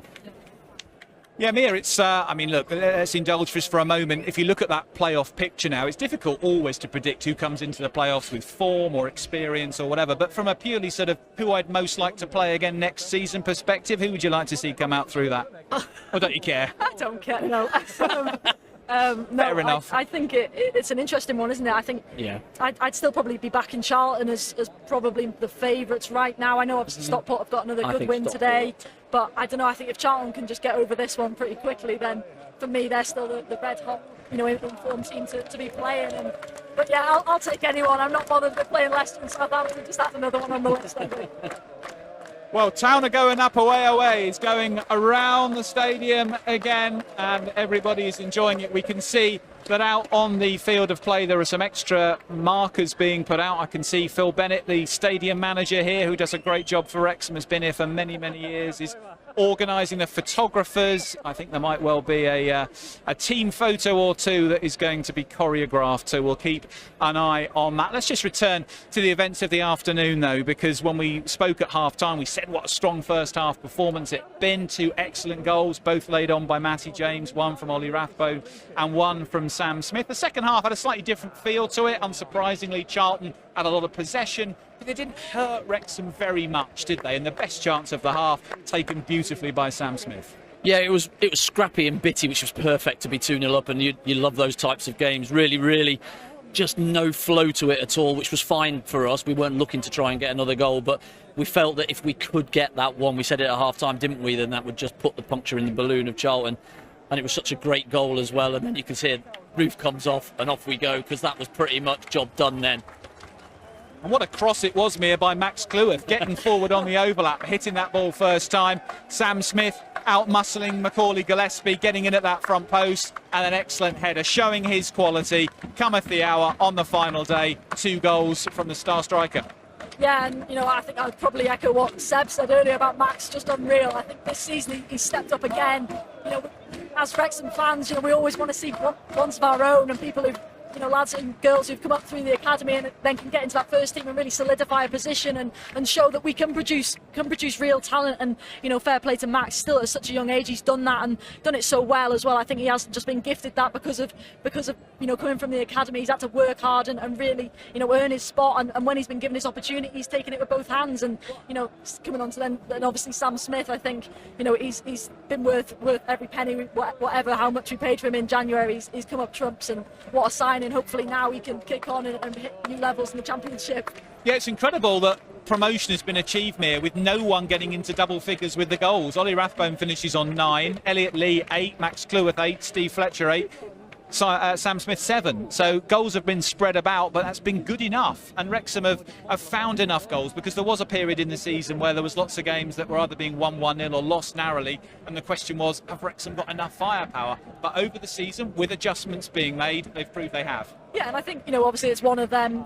Hypothetically, if we have Sam Smith in August, does he, finish the season on double figures? If Jack Marriott doesn't get the injury, does he kick on again and does he finish on double as well? But, like you say, that's the sort of football we play. We don't necessarily go away to teams here at the racecourse even, don't necessarily dominate and have the ball constantly in the opposition's box. So, we're different to previous years when obviously Paul Mullins has been scoring 30 plus. We're not necessarily going to have that in the sort of style we play as we're coming up against better teams further up the league. So it's no real surprise, but then again you've got to then put that credit back onto the ones who are putting it in the net in midfield or further forward, and even those back three. Obviously Max producing goals so far this season, and obviously look at the clean sheets that they've kept. Also, obviously Arthur deserves huge plaudits for that too, because like you say, those 1-0s that we'll look back on have proved to be massive wins. And of course, Sam Smith came to us on 10 or 11 goals, I think it was, for Reading at the point at which he signed. What sort of challenges will he find in the Championship as he steps up in scoring at that level now, do you think? Well, I think because he's the type of striker that likes to run in behind stretch teams, I think you've always got a chance of scoring goals at any level, because it only takes that one moment and you're in. And if you can manage to take maybe one of 2 chances that you get, then you've got a chance of scoring. It's just got to be, he's going to be limited in chances that he gets, so he has to be really prolific in the ones that he does get, that he makes sure that he hits the target and works the keeper. Because if he does that, then there's no reason why he can't go on and score plenty for us in the next couple of years. And Mike and Seb Collins, when they joined us a few minutes ago, both felt Max Cleworth was their player of the year. Would he be yours? No. Listen, he'd be in the top 3, but he'd be right in there. I'd go for Ollie Rathbone for me personally. I think he just sets the tempo. I think the players are just coming back out now. Yeah, they are. We'll just try and get a shot of them, because looking into a bright sun, but I can see that the players are making their way out. We can see there we've got players, some of them, looks like they've got medals around their necks. They have, yeah, they've got medals around the necks. We've got a lot of the players' families out as well, which is always fabulous to see. So the players are out with lots of mini Wrexham players in mini Wrexham kits who are sprinting away. I can see there Callum Burton rescuing a toddler who was making a break down the left wing, and Owen O'Connell's got his hands full as well. And lovely moments for the players, lovely moments to celebrate. And I guess, Mia, as well, these families of footballers, you think to some point, you know, it's a lovely life to have, and of course it is. But of course you have to give up so much in terms of time away and the commitment that's required to travel all over the country. Yeah, 100%. I mean, you know, obviously I was part of a football family, and you know, at a very young age, sometimes you can't really understand why Dad's not always around. But it's moments like these that make it all worth it and make that sacrifice. You know, it really pays off.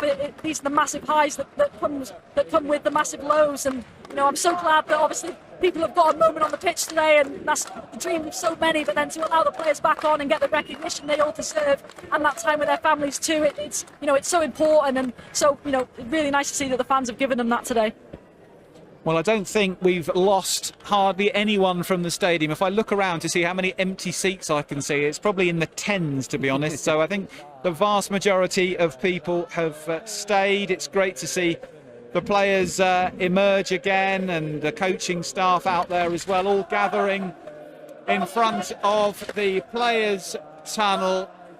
Fearless in Devotion goes around the ground. We've had the full range today. Umar Ohid, we've had the Welsh national anthem, we've had Do Do Do, Football in a Circus, which has had plenty of run-outs, and I'm sure will always be associated with this famous day. But I think when you look back in the history of Wrexham, Andy, obviously there have been some great days. You talked about one that you were involved with yourself heavily in 2003, and it's always difficult, isn't it, to rank one from another. But for the sheer achievement of the level that Wrexham will be going up to, they've played in the division that they're heading into in August for 4 years in 160 years of history. It's massive. Well, yeah. Well, you've just said it there. It's incredible how that's happened in such a short space of time. You know, they had the ambition to do it, but to do it in 3 seasons it's just remarkable, and something that I don't think will ever happen again, frankly. But I think all these players and their wives, and we talked about the sacrifices that these families have to make when Dad's away for an away trip and all this type of thing. They deserve every credit because they've done everything right. They're so professional in what they've done. They've been like that for 2 or 3 years now under Parkinson, and the way that they've gone about getting out of this league this season, it's been quite remarkable. And it has been really tight at times, hasn't it? You know, and we've just fell that right side of the 1-0s or the 0-0s, you know, when we weren't pretty much deserving of maybe a win, and the football wasn't free flowing. But Parky stuck by his guns, and it was like, this is the way we're going to go. And then the front two, are we going to play John Rodriguez? No, we are going to play Jay and Sam, and they're the two that are going to take us up. And absolutely every decision that he's got right. And wow, what an impressive CV he's got now, right? Yeah, completely. And Mia, January was a tough month with 3 defeats, and it was at the end of January that Smith and Rodriguez arrived. And I think if we look at the 17 games or so that they have had since then, Wrexham have averaged significantly over 2 points a game.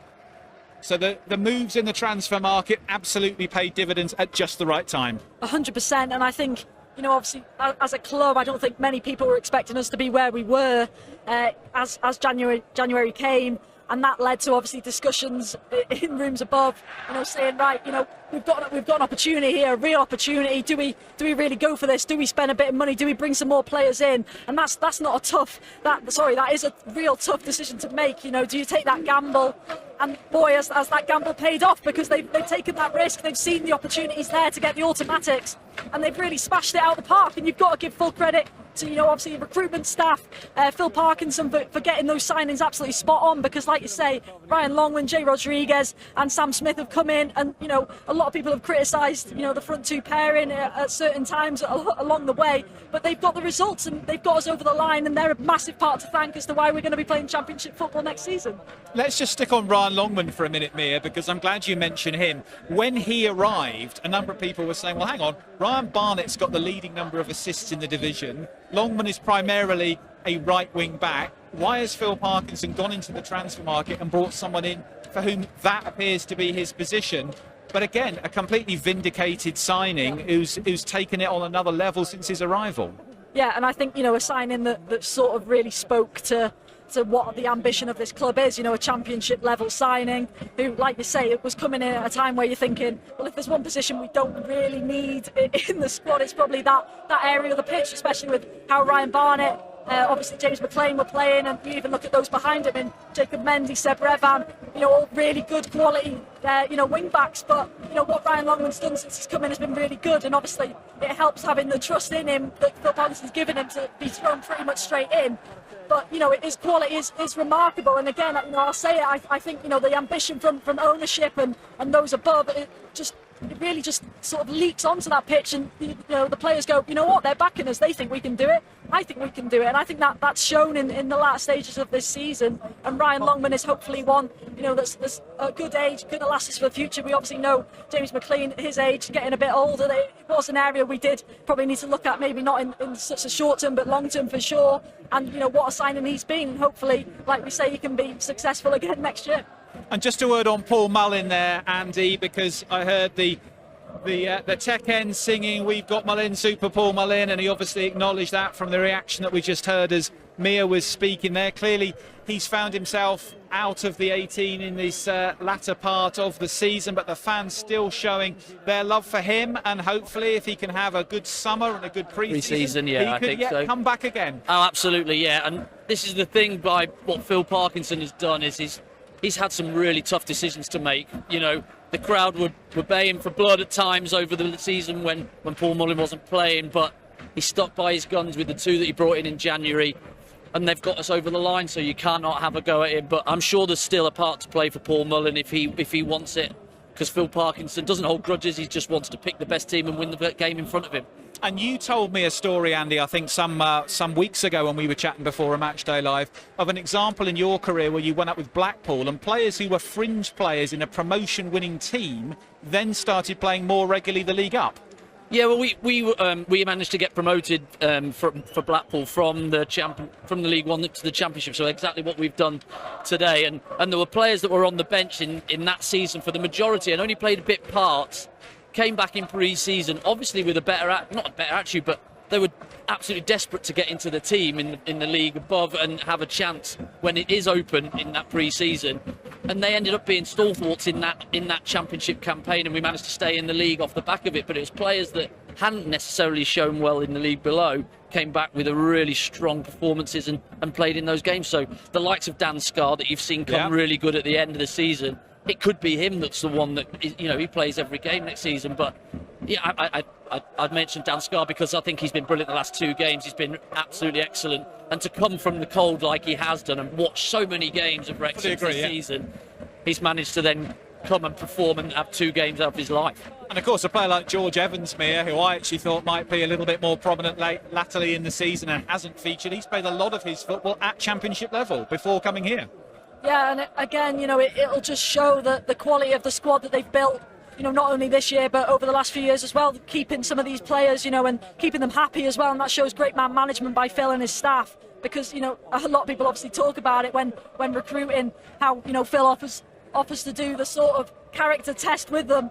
And I think, you know, you can see how that bleeds on, that they've all passed that sort of character test initially, because the character they show, like Andy says, great examples, Dan Scarr, someone who's not been involved particularly too much this season, gets his opportunity, and just, you know, no complaints, no sort of arrogance, no poor show of character, straight in there and grabs his opportunity with both hands, and will go down, you know, as a real important figure in this automatic promotion winning season. Yeah, but we talk about the squad as a whole, so deep in quality, and when the player goes out the team, somebody comes in and takes their spot, maybe does even better than the one in the team.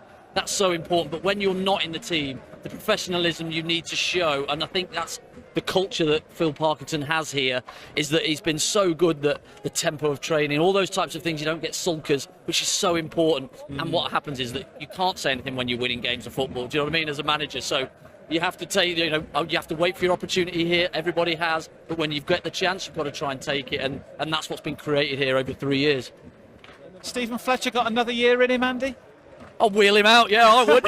What do you reckon? Pay as you play basis in the Championship? Well, I just think he just brings so much up to the group, as well as when he comes on and he can change it. I don't know whether they might go strong again in the transfer market to get another striker that may be able to play up with Sam Smith, and then maybe Jay Rodriguez goes to that position next season. I don't know, but he certainly merited a new deal for me off the back of what he's done this year. But you've got a couple more spaces, I think, in your squad next season in the Championship. So hey, why not? And you get international breaks, by the way, as well. Wow.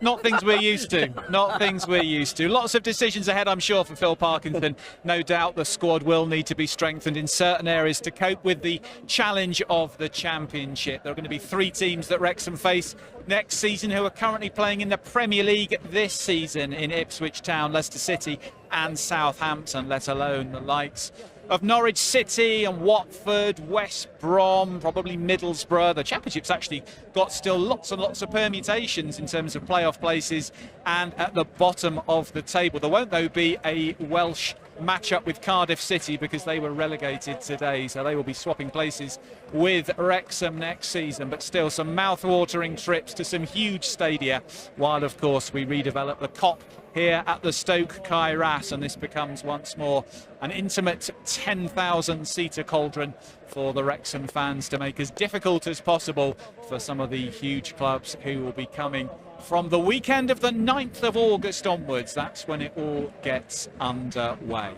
Well, we're going to stay on air here on Matchday Live until we've got some reaction from the Wrexham camp. That might still be a little while away yet because the players are still being paraded in front of the fans and heading for celebrations on the pitch. We can, though, have a look at the statistics from today's game and remind ourselves of all the scores in League One this afternoon. Let's start by having a look at the stats for this afternoon's game between Wrexham and Charlton Athletic. The key stat, of course, was a 3-0 victory. Possession was edged by Charlton, particularly in the second half. They also had more shots, although very few of them causing genuine threat. They took the most number of corners as well, with 5 being banked. Anything there stand out to you, Andy? Well, 10 shots for Charlton, though. 10 Compo weak wasn't shots, really 10 block tested, shots. that's sure. Maybe the one in the first half, wasn't it? Just in behind McLean, and he came out, made himself big, spreaded himself really well. But I can't even remember another shot, really. It must, they must count them if you trickle it into the keeper. But quite a few were blocked, though. I think, if a shot has been released inside the penalty box, I'm assuming how good were we around that area? Terrific. I was just going to, like you say, quite a few were blocked. It just felt like everything was getting blocked. I'm not just even saying shots, but anything that came towards that sort of final third. At the end there. It was just incredible. Nowhere. And, you just feel like they just all had that sort of rocket up their backside, if you like, to just know that, right, we're not letting anything get past us, absolutely nothing, from minute 1 to minute 94 or whatever we finished on. It was just incredible to watch, and especially as a fan, that's exactly what you want to see your team do on a day like today. Never say die attitude. Absolutely not. And I think we sort of could feel it coming in that Phil Parkinson pre-match interview, the way he spoke, the way he looked into that camera and demanded it, and I'm just so pleased that they've been able to do it. And Wrexham go through an entire season without a single red card, and that says a lot as well. And I think, did McLean get suspended at one point? Because if with he yellows, got once. 5 yellows for 1 game. So we've missed 1 game off discipline. That is incredible, by the way, because that is everybody available pretty much. Well, just as Andy just breaks off there, there is a trophy being lifted aloft. Birmingham, of course, have won the league, but I think Wrexham have been given a trophy here this afternoon to have something to hold aloft alongside their medals. The players are pointing towards the Mould Road stand, the Macron stand here now. I can see Max Cleworth on the back row jumping around, and lots of players' limbs going up and down there as the fans pay them due adulation. We've got a small number of people on the pitch, although I think the majority are friends and family of the players. Everybody else respectfully back in the stands and enjoying cheering the team as they celebrate with that trophy, and look forward to a nice day out at Lincoln next Saturday. It'll be a weird dynamic, Andy, won't it, going over there knowing that you've got promotion, you've got 1 more game in League One. Of course, we had a similar situation last year at the end of the season with a couple of dead rubbers, but always a slightly strange one when a team have been so focused and so well drilled all season to go into a game with nothing on it. Yeah, and there's nothing on it for Lincoln either. They can't go up or down either. But yeah, when we got promoted, we ended up going to Bury and taking tons and tons of people to Bury and having a really good day, and we ended up winning the game as well, because your freedom's off, the pressure's off. You can go and play with no fear, and Wrexham will certainly do that, I'm sure. Yeah, Lincoln doesn't have a beach. I know Torquay was a popular away day when the National League We'll make one, I'm sure. season was good. But yes, they can have a wander around Lincoln Cathedral perhaps, or I'm sure find plenty of good hostelries. It'll be interesting to see how many Wrexham fans go, even if they haven't got a ticket for that match at Sincil Bank next Saturday. You're both going, aren't you? We'll be there. Yeah, I think so. Yeah, we'll go. And Leah, have you missed a Wrexham match all season? I have, but only away games. Only in away games. Okay, very few. The sun is out fittingly over the Stoke Kairas. It's a lovely evening here. It was a little bit wet and grey when we started this afternoon, but just like at Blackpool last weekend, the sun seemed to be in tandem with Wrexham's form and performance, and there's a lovely sunset over the racecourse now. The floodlights are partially on, and still the vast majority of the fans remain here to cheer their heroes. Let's have a reminder of how all the matches today in League One concluded, because if you're just joining us, and you can see Dan Scarr and Steve Fletcher holding that trophy there. You might not have seen what else happened around the division on a day of perfect results, really, from a Wrexham point of view. Birmingham continuing to win despite having secured the title several weeks ago. They won at Stevenage 1-0. Reading keeping up the pressure on Leyton Orient for that final playoff spot with a 2-0 win at Bristol Rovers. Leyton Orient beating Wycombe. That was the key enabler. That was the door coming ajar for Wrexham, which they absolutely sprinted through with the 3-0 win, which we've all enjoyed. Barnsley beaten at home by relegated Shrewsbury. Burton with a crucial win over Cambridge United, and that puts them in the box seat to survive.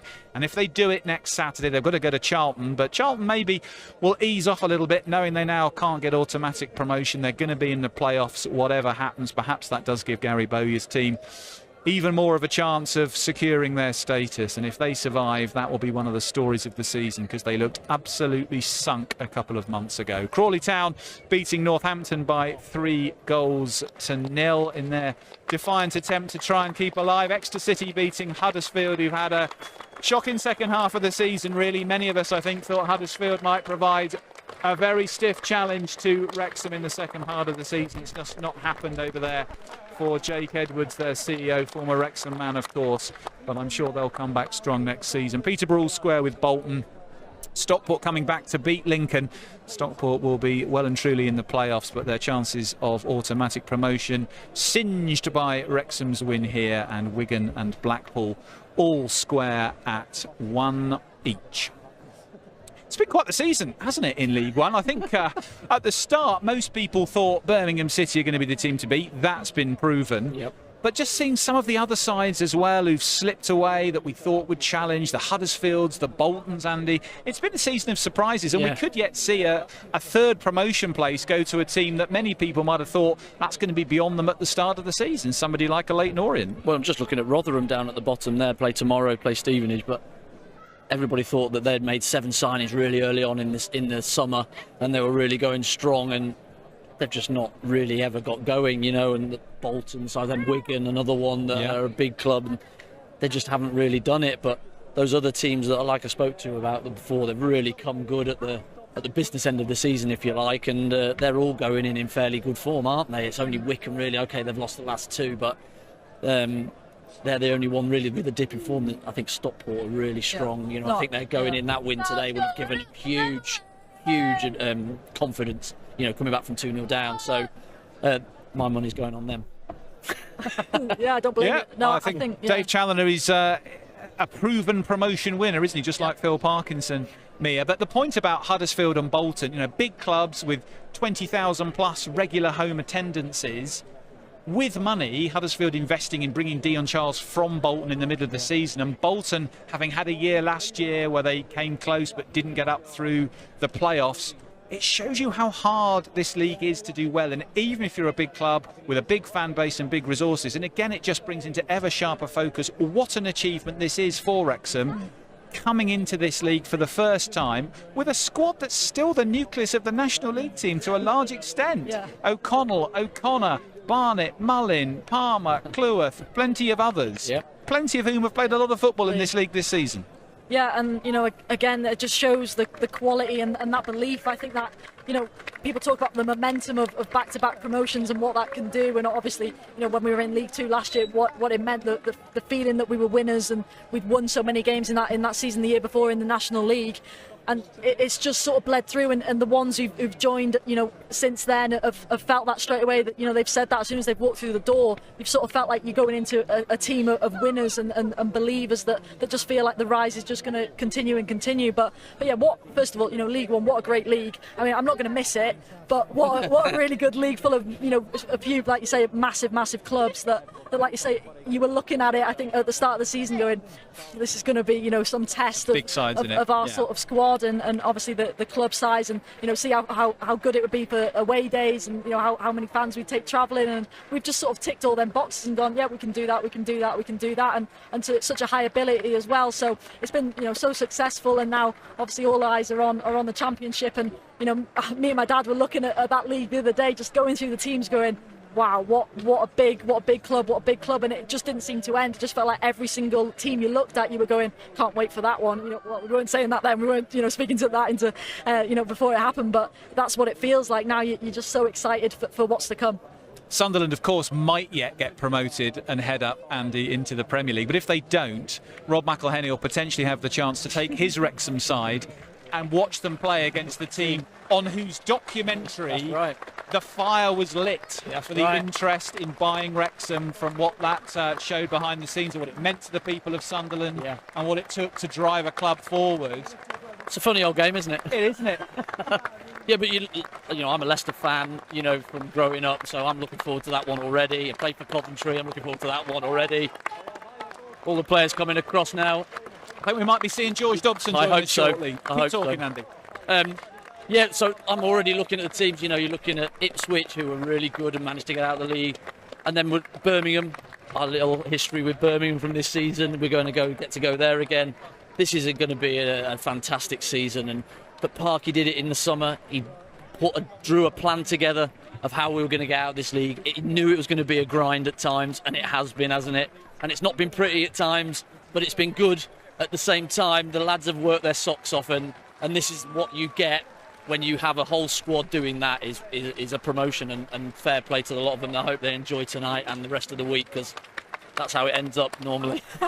Well, the players are just coming around behind us now. You might be able to see them over Mia's right shoulder here, completing their lap of honour. I think George Dobson's ahead of the rest of them. Ollie Rathbone leading them round. Starman today, leading scorer, 9 goals and on target today. James McLean there, I can see as well. We'll try and step out the way so John, our cameraman, can get a good shot for you. And we're going to have the opportunity now to hear from George Dobson with his medal around his neck. He's just getting a quick final selfie, and he's coming in to join us. George, great to see you. Thank you very much for coming up. Well done, fantastic. George, thanks so much for joining us on Matchday. I want to just have a look at this medal first of all. Look at that, Sky Bet League One EFL Runners-Up medal. What does it feel to wear that? Amazing. It's been, as a group, unbelievable. I've obviously known the gaffer a long time, and I've watched the story, and then to be part of the history of back to back. Obviously, it was such a big subject that everyone was talking about, to actually then do it, all the hard work, and it's genuinely amazing. It's moments that you're going to spend with your family and cherish forever. So no, I'm just so happy for everyone involved with the football club. I'm sure there's going to be a lot of partying. I'm sure there will be. I think you deserve it. Take us into the dressing room today, George. Pre-match, what was the feeling in there? It was a sense of, you've obviously seen the Wycombe result and thought, these are the opportunities that you don't get very often. I've been in League One for 9-10 years now, and I've never had an opportunity to get promoted. So they don't come around very often. So you could see the real hunger in the group, and the burning desire to create that history. And I thought the way we started the game was unbelievable. Very much like the Blackpool game, George, we thought, right on the front foot. Yeah, right on the front foot. It obviously helps the pitches being amazing, and it just felt like we took so much care in everything we did, and played with a real strong intensity, and yeah, to go 2-0 up, and then we didn't really have too many threatening moments, and in the third goal obviously finished the game. Amazing. Having got 2 up early on, leading by 2 after 20 minutes, I guess the tendency is that you don't want to sit too deep and then hold on. What was the communication going on about amongst yourself, Matty James and others to ensure that you still kept going forward? Yeah, well, we made sure the first 20 minutes we tried to take the no-risk element out of the game and play forward quickly, land on second balls, play in their half and play that real front-footed football that we played at Blackpool. And I thought we started really, really well. And then to get the 2 goals, I wouldn't say we sat in. I think when you've gone at such a strong intensity for half hour, your legs probably need a couple of minutes to regroup.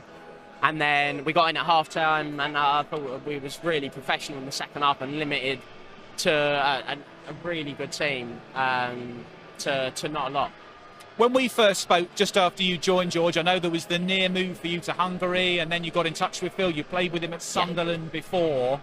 When you visualised what you thought this season could look like, how realistic did you genuinely think promotion might be? When I was coming in, I thought, looking at the squad, I thought we had a real strong core of really experienced, good players at the level, and I thought definitely we'd be a really strong contender to be a playoff team. But I think just how consistent we've been, I can't remember us losing 2 games in a row across the whole season, and I've obviously been in the league that long. They're the teams that get promoted, the ones that can bounce back when you obviously have bad performances like everyone does. And I thought we've stayed real consistent in the training ground, on the pitch, and to have this feeling with a game to go is so special, and just can't wait to enjoy all the moments to come. No, I'm sure good times ahead in the Championship. What are you expecting to be different as you step up a level? The intensity, the athleticism, all of that sort of stuff, probably the faster tempo. But yes, it's a new fish, so I'm just gonna enjoy it for a few weeks and then really try and kick on so I can be a part of the team going forward in the Championship to play at a level that I've never played at and try and experience it. Awesome, George. Well, you so deserve it. Thanks for coming to join us. Thank you very much. Huge congratulations on your performance today and through the season. Have a great party tonight. I will. And we'll see you in the Championship. I don't think you need me to tell you that. Thanks a lot. Cheers, George. Thank you very much. George Dobson, Wrexham midfielder, enjoying his day with a lot of his fans here, of course, here as well. Look at this.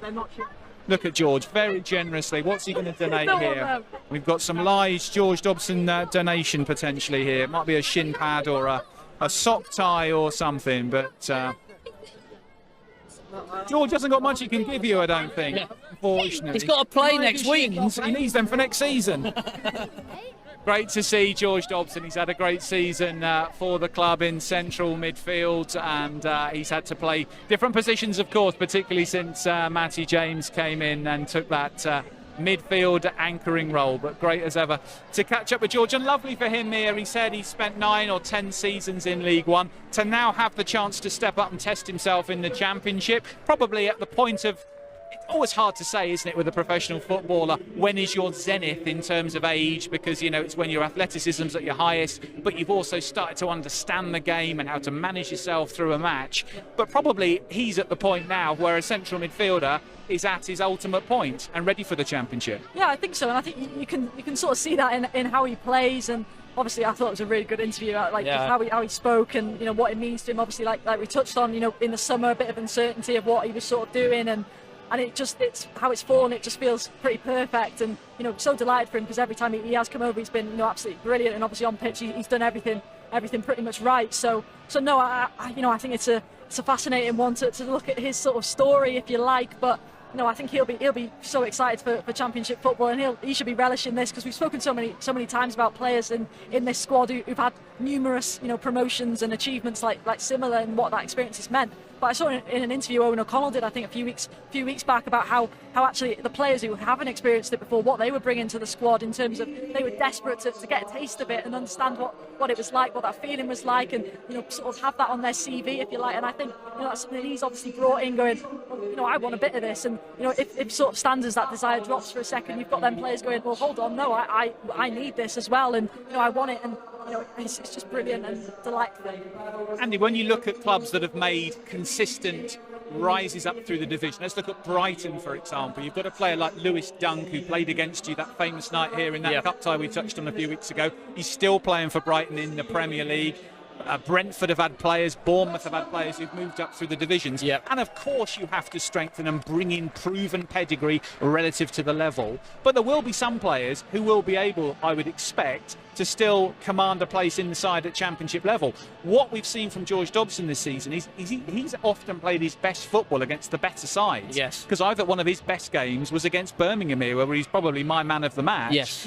Do you think he's one of the players who could step up and still do a really good job for Wrexham a level up? Yeah, because of his energy, and he can cover ground quickly. He can cover ground, and he's good with the ball. It's not just a one-trick pony. He's got a few attributes to his game. He has got two positions he can play as well, which is really good for him, because if he doesn't play that sitting one, he can play the more advanced one.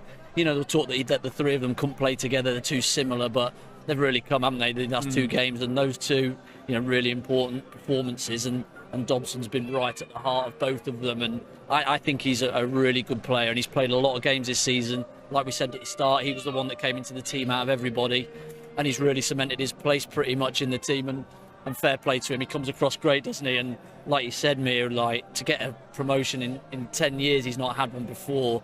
You could see he's just proper bossy.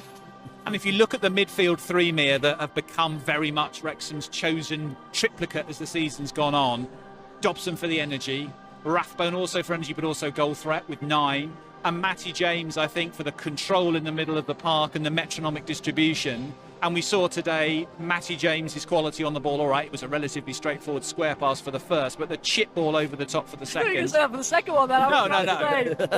That was a perfectly weighted, like a 9-iron, wasn't it? That he just flicked up there straight onto the green for Sam Smith to smash home. But again, that extra quality of a player who's been around Premier League squads and been part of Leicester's squad, although he didn't play that season that they won the Premier League. He was right in there with Ranieri and Jamie Vardy and Kante and all these top-class players. When it comes to it and you've got to deliver, class just stands above. It does, and it always will. It just sort of seeps through, and I think that's something that, you look at the recruitment, a lot of people have said, we've got a bit of a model, a bit of a style where we go for that older player who's maybe coming towards the sort of end of their career, but it's working, isn't it? And I mean, you look at Matty James, Stephen Fletcher, James McLean, and just for them to be on that training ground even, and for those players, for the younger ones to see them and go, wow, that they've really done it at the top standard. It drives levels, it really does, and because you want to go, right, I want to beat him on a one-on-one, I want to be ahead of him in the starting 11, and it just drives standards through the roof, really, and I think we're seeing that now,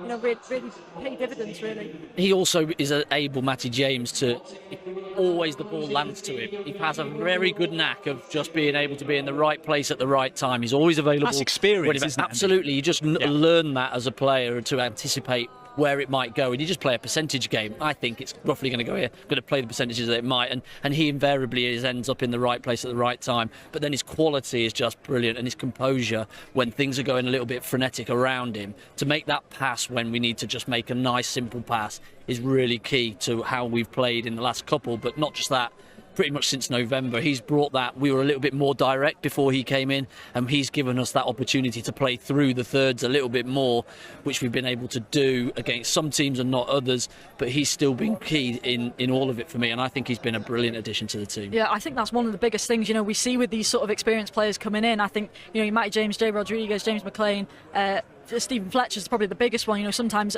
when he's further forward on the pitch, and it just sort of feels like he's a magnet to that ball. Well, that's no mistake. That's pure game intelligence, and that really just seeps through in his game in particular, because he's just so smart. He knows through that experience, of course it is, but he's so smart in knowing what's going to happen, where that ball's going to fall, how it's going to come to him in what area of the pitch, and it's just so good, and it's great recruitment. What can we hope for in the Championship? Realistically, I mean, it was all about realistically what can we achieve in League One, but this is now another chasm, isn't it? Was it realistic that we were going to get out of this league this year? I don't think it was. Well, I think people felt there was. Yeah, it depends who you ask and when you ask. Yes. I think there was a view that if we had a good season, we could get in the playoffs. Yes. To get in the playoffs, it's flick a coin time and you're 1 in 4 chance. Probably not many people thought we'd get automatic promotion. No, I don't think at all. But if you look at the Championship now, I mean, realistically, survival in the first season would be, I would say, a good outcome. If you look last year, the 3 teams that went up, 3 big clubs, Portsmouth, Derby and Oxford, they've all struggled. Derby is still in trouble. Portsmouth should be okay now. Oxford are still teetering a little bit. It's a little bit the model League One to Championship that we see from Championship to Premier League, which is teams going up, coming down, going back up again. So it's a big chasm, this one. Yeah, and you've got those mini leagues, haven't you, within it? And can you be top of that bottom mini league? I think, like you say, if we can get... It does depend on what we recruit in the summer and how strong the money that we spend. That's the big if, is isn't it? go. Yeah, and who are we replacing when we do that, and how many? Do you know what I mean? But these lads have worked so hard this season, they deserve a crack at it, regardless. There will be a churn, obviously, but if we go strong with 4 or 5 players, the new owners have brought the Allen family in to maybe help with this step, because it is a huge golfing step. The average of a Championship team, I think, is nearly $250,000 loss a week. That's quite a lot of money, and that's seriously a lot more than what we've been and where we've been at. But what we bring is even more sponsorship, even more eyes on our welcome to Wrexham, even more eyes on Wrexham, and that can't be taken lightly, because that will bring revenue streams in. The issue is that we've got the stand being built, which is going to take 3,000 home fans out of this ground, which is really key because they've been really noisy this year, and the away fans are going to be able to bring more because these huge teams are coming here. So there's going to be a really fine balancing act of how that works out. But if we go strong in the market, which I am sure that they will do, you just never know. You just never know. And when a team has momentum and you're on that crest of a wave, ride it for as long as you can, and we have done for 3 seasons, and let's just keep going. And a 10,000-seater capacity stadium here is going to be one that not many clubs are going to want to come and visit, because the majority of clubs will have a 30,000-seater stadium or thereabouts in the Championship. And then when you come here and you've got a 3-sided ground, particularly if it's in the kind of volume of voice that it was today, then you would have hope that this is going to be a really tough place for people to come and play next season. Yeah, well, to be honest, I'm surprised we're still on here. I thought they would have been digging it up by now. I thought the pitch was going already. But no, I totally agree. I think it'll probably take us back to that sort of atmosphere in National League days. Just how intense, obviously, just the 3 sides, brought it on, and it adds something else. And it's definitely something that maybe the Championship doesn't see too much of nowadays. There's obviously some massive stadiums that we're going to be visiting, but there's going to be some clubs who are going to have to come here and have to try and deal with the Stoke Kairas fans as well. But we can take a lot away with us, because we've been so good in this season with filling our away allocations of 4,000-5,000 at some grounds. We're going to have that pretty much every week that we can take if we want to, and I don't think there'll be many Wrexham fans not fancying a trip down to Southampton and a trip all around the country to these grounds that we've never had an opportunity to play at. And we went Sheffield United, we went Coventry, Blackburn, and Blackburn, and we've given good accounts of ourselves in those games. Yes, they're one-off, so things can happen in one-off games, but to do it regularly is going to be a lot harder. It's going to be again another grind, but I will put it past the staff and the recruitment to get it right again. Andy, Mia, massive thanks for all your contributions through Matchday Live this season. I think we've done 33 shows or something like that. It's been an absolute pleasure to have you both. Mia, you'd hardly done any media work before this season. You've been an absolute star, picked it up so quickly. An absolute pleasure to work with all your preparation, your ideation, and above all, your insight into the game. So thank you. Look forward to seeing you again next season. Have a great summer. Andy, we knew each other from before. It's been great to lock horns once again and work together. What a season we've had. So enjoyed it. Good. That's the main thing. Let's go party. Yeah. Let's go party. Fair enough. Enough of all the emotion. Okie dokie. Well, less than a mile from the centre of town, there was a famous old stadium, and it was crumbling down. And then, goodness me, what happened next? Well, in November 2020, Ryan Reynolds and Rob McElhenney rolled into town, purchased the club. The two co-chairmen have backed the manager, and when Phil Parkinson arrived 6 years later, we all wondered what was possible. The first year was a near miss against Grimsby. But after that, 3 promotions have followed on the spin. No club in the history of the English game has ever achieved this. From the National League to League Two, from League Two to League One. And today, on this famous afternoon in North Wales, Wrexham return to the Championship for the first time in 43 years. In 3.5 months, Wrexham will be playing in the second flight. They've only spent 4 years of their first 160 there. Who knows how the story will continue when we all come back in August. Thanks to everyone who has watched Matchday Live, both today and through the season, whether you're a local Wrexham fan or from somewhere far around the world. We thank you for all your support and encouragement through the season. We particularly like to thank Barbara Haynes, one of our most loyal fans in North Carolina. Thank you, Barbara, for all your feedback and insights through the season. It's been awesome to have your inputs from afar. But for everyone else, we just hope you have a great night tonight. Go and party and enjoy, because Parky and the boys give you every reason to celebrate. Diolch am wylio, and we will see you in August. Bye for now.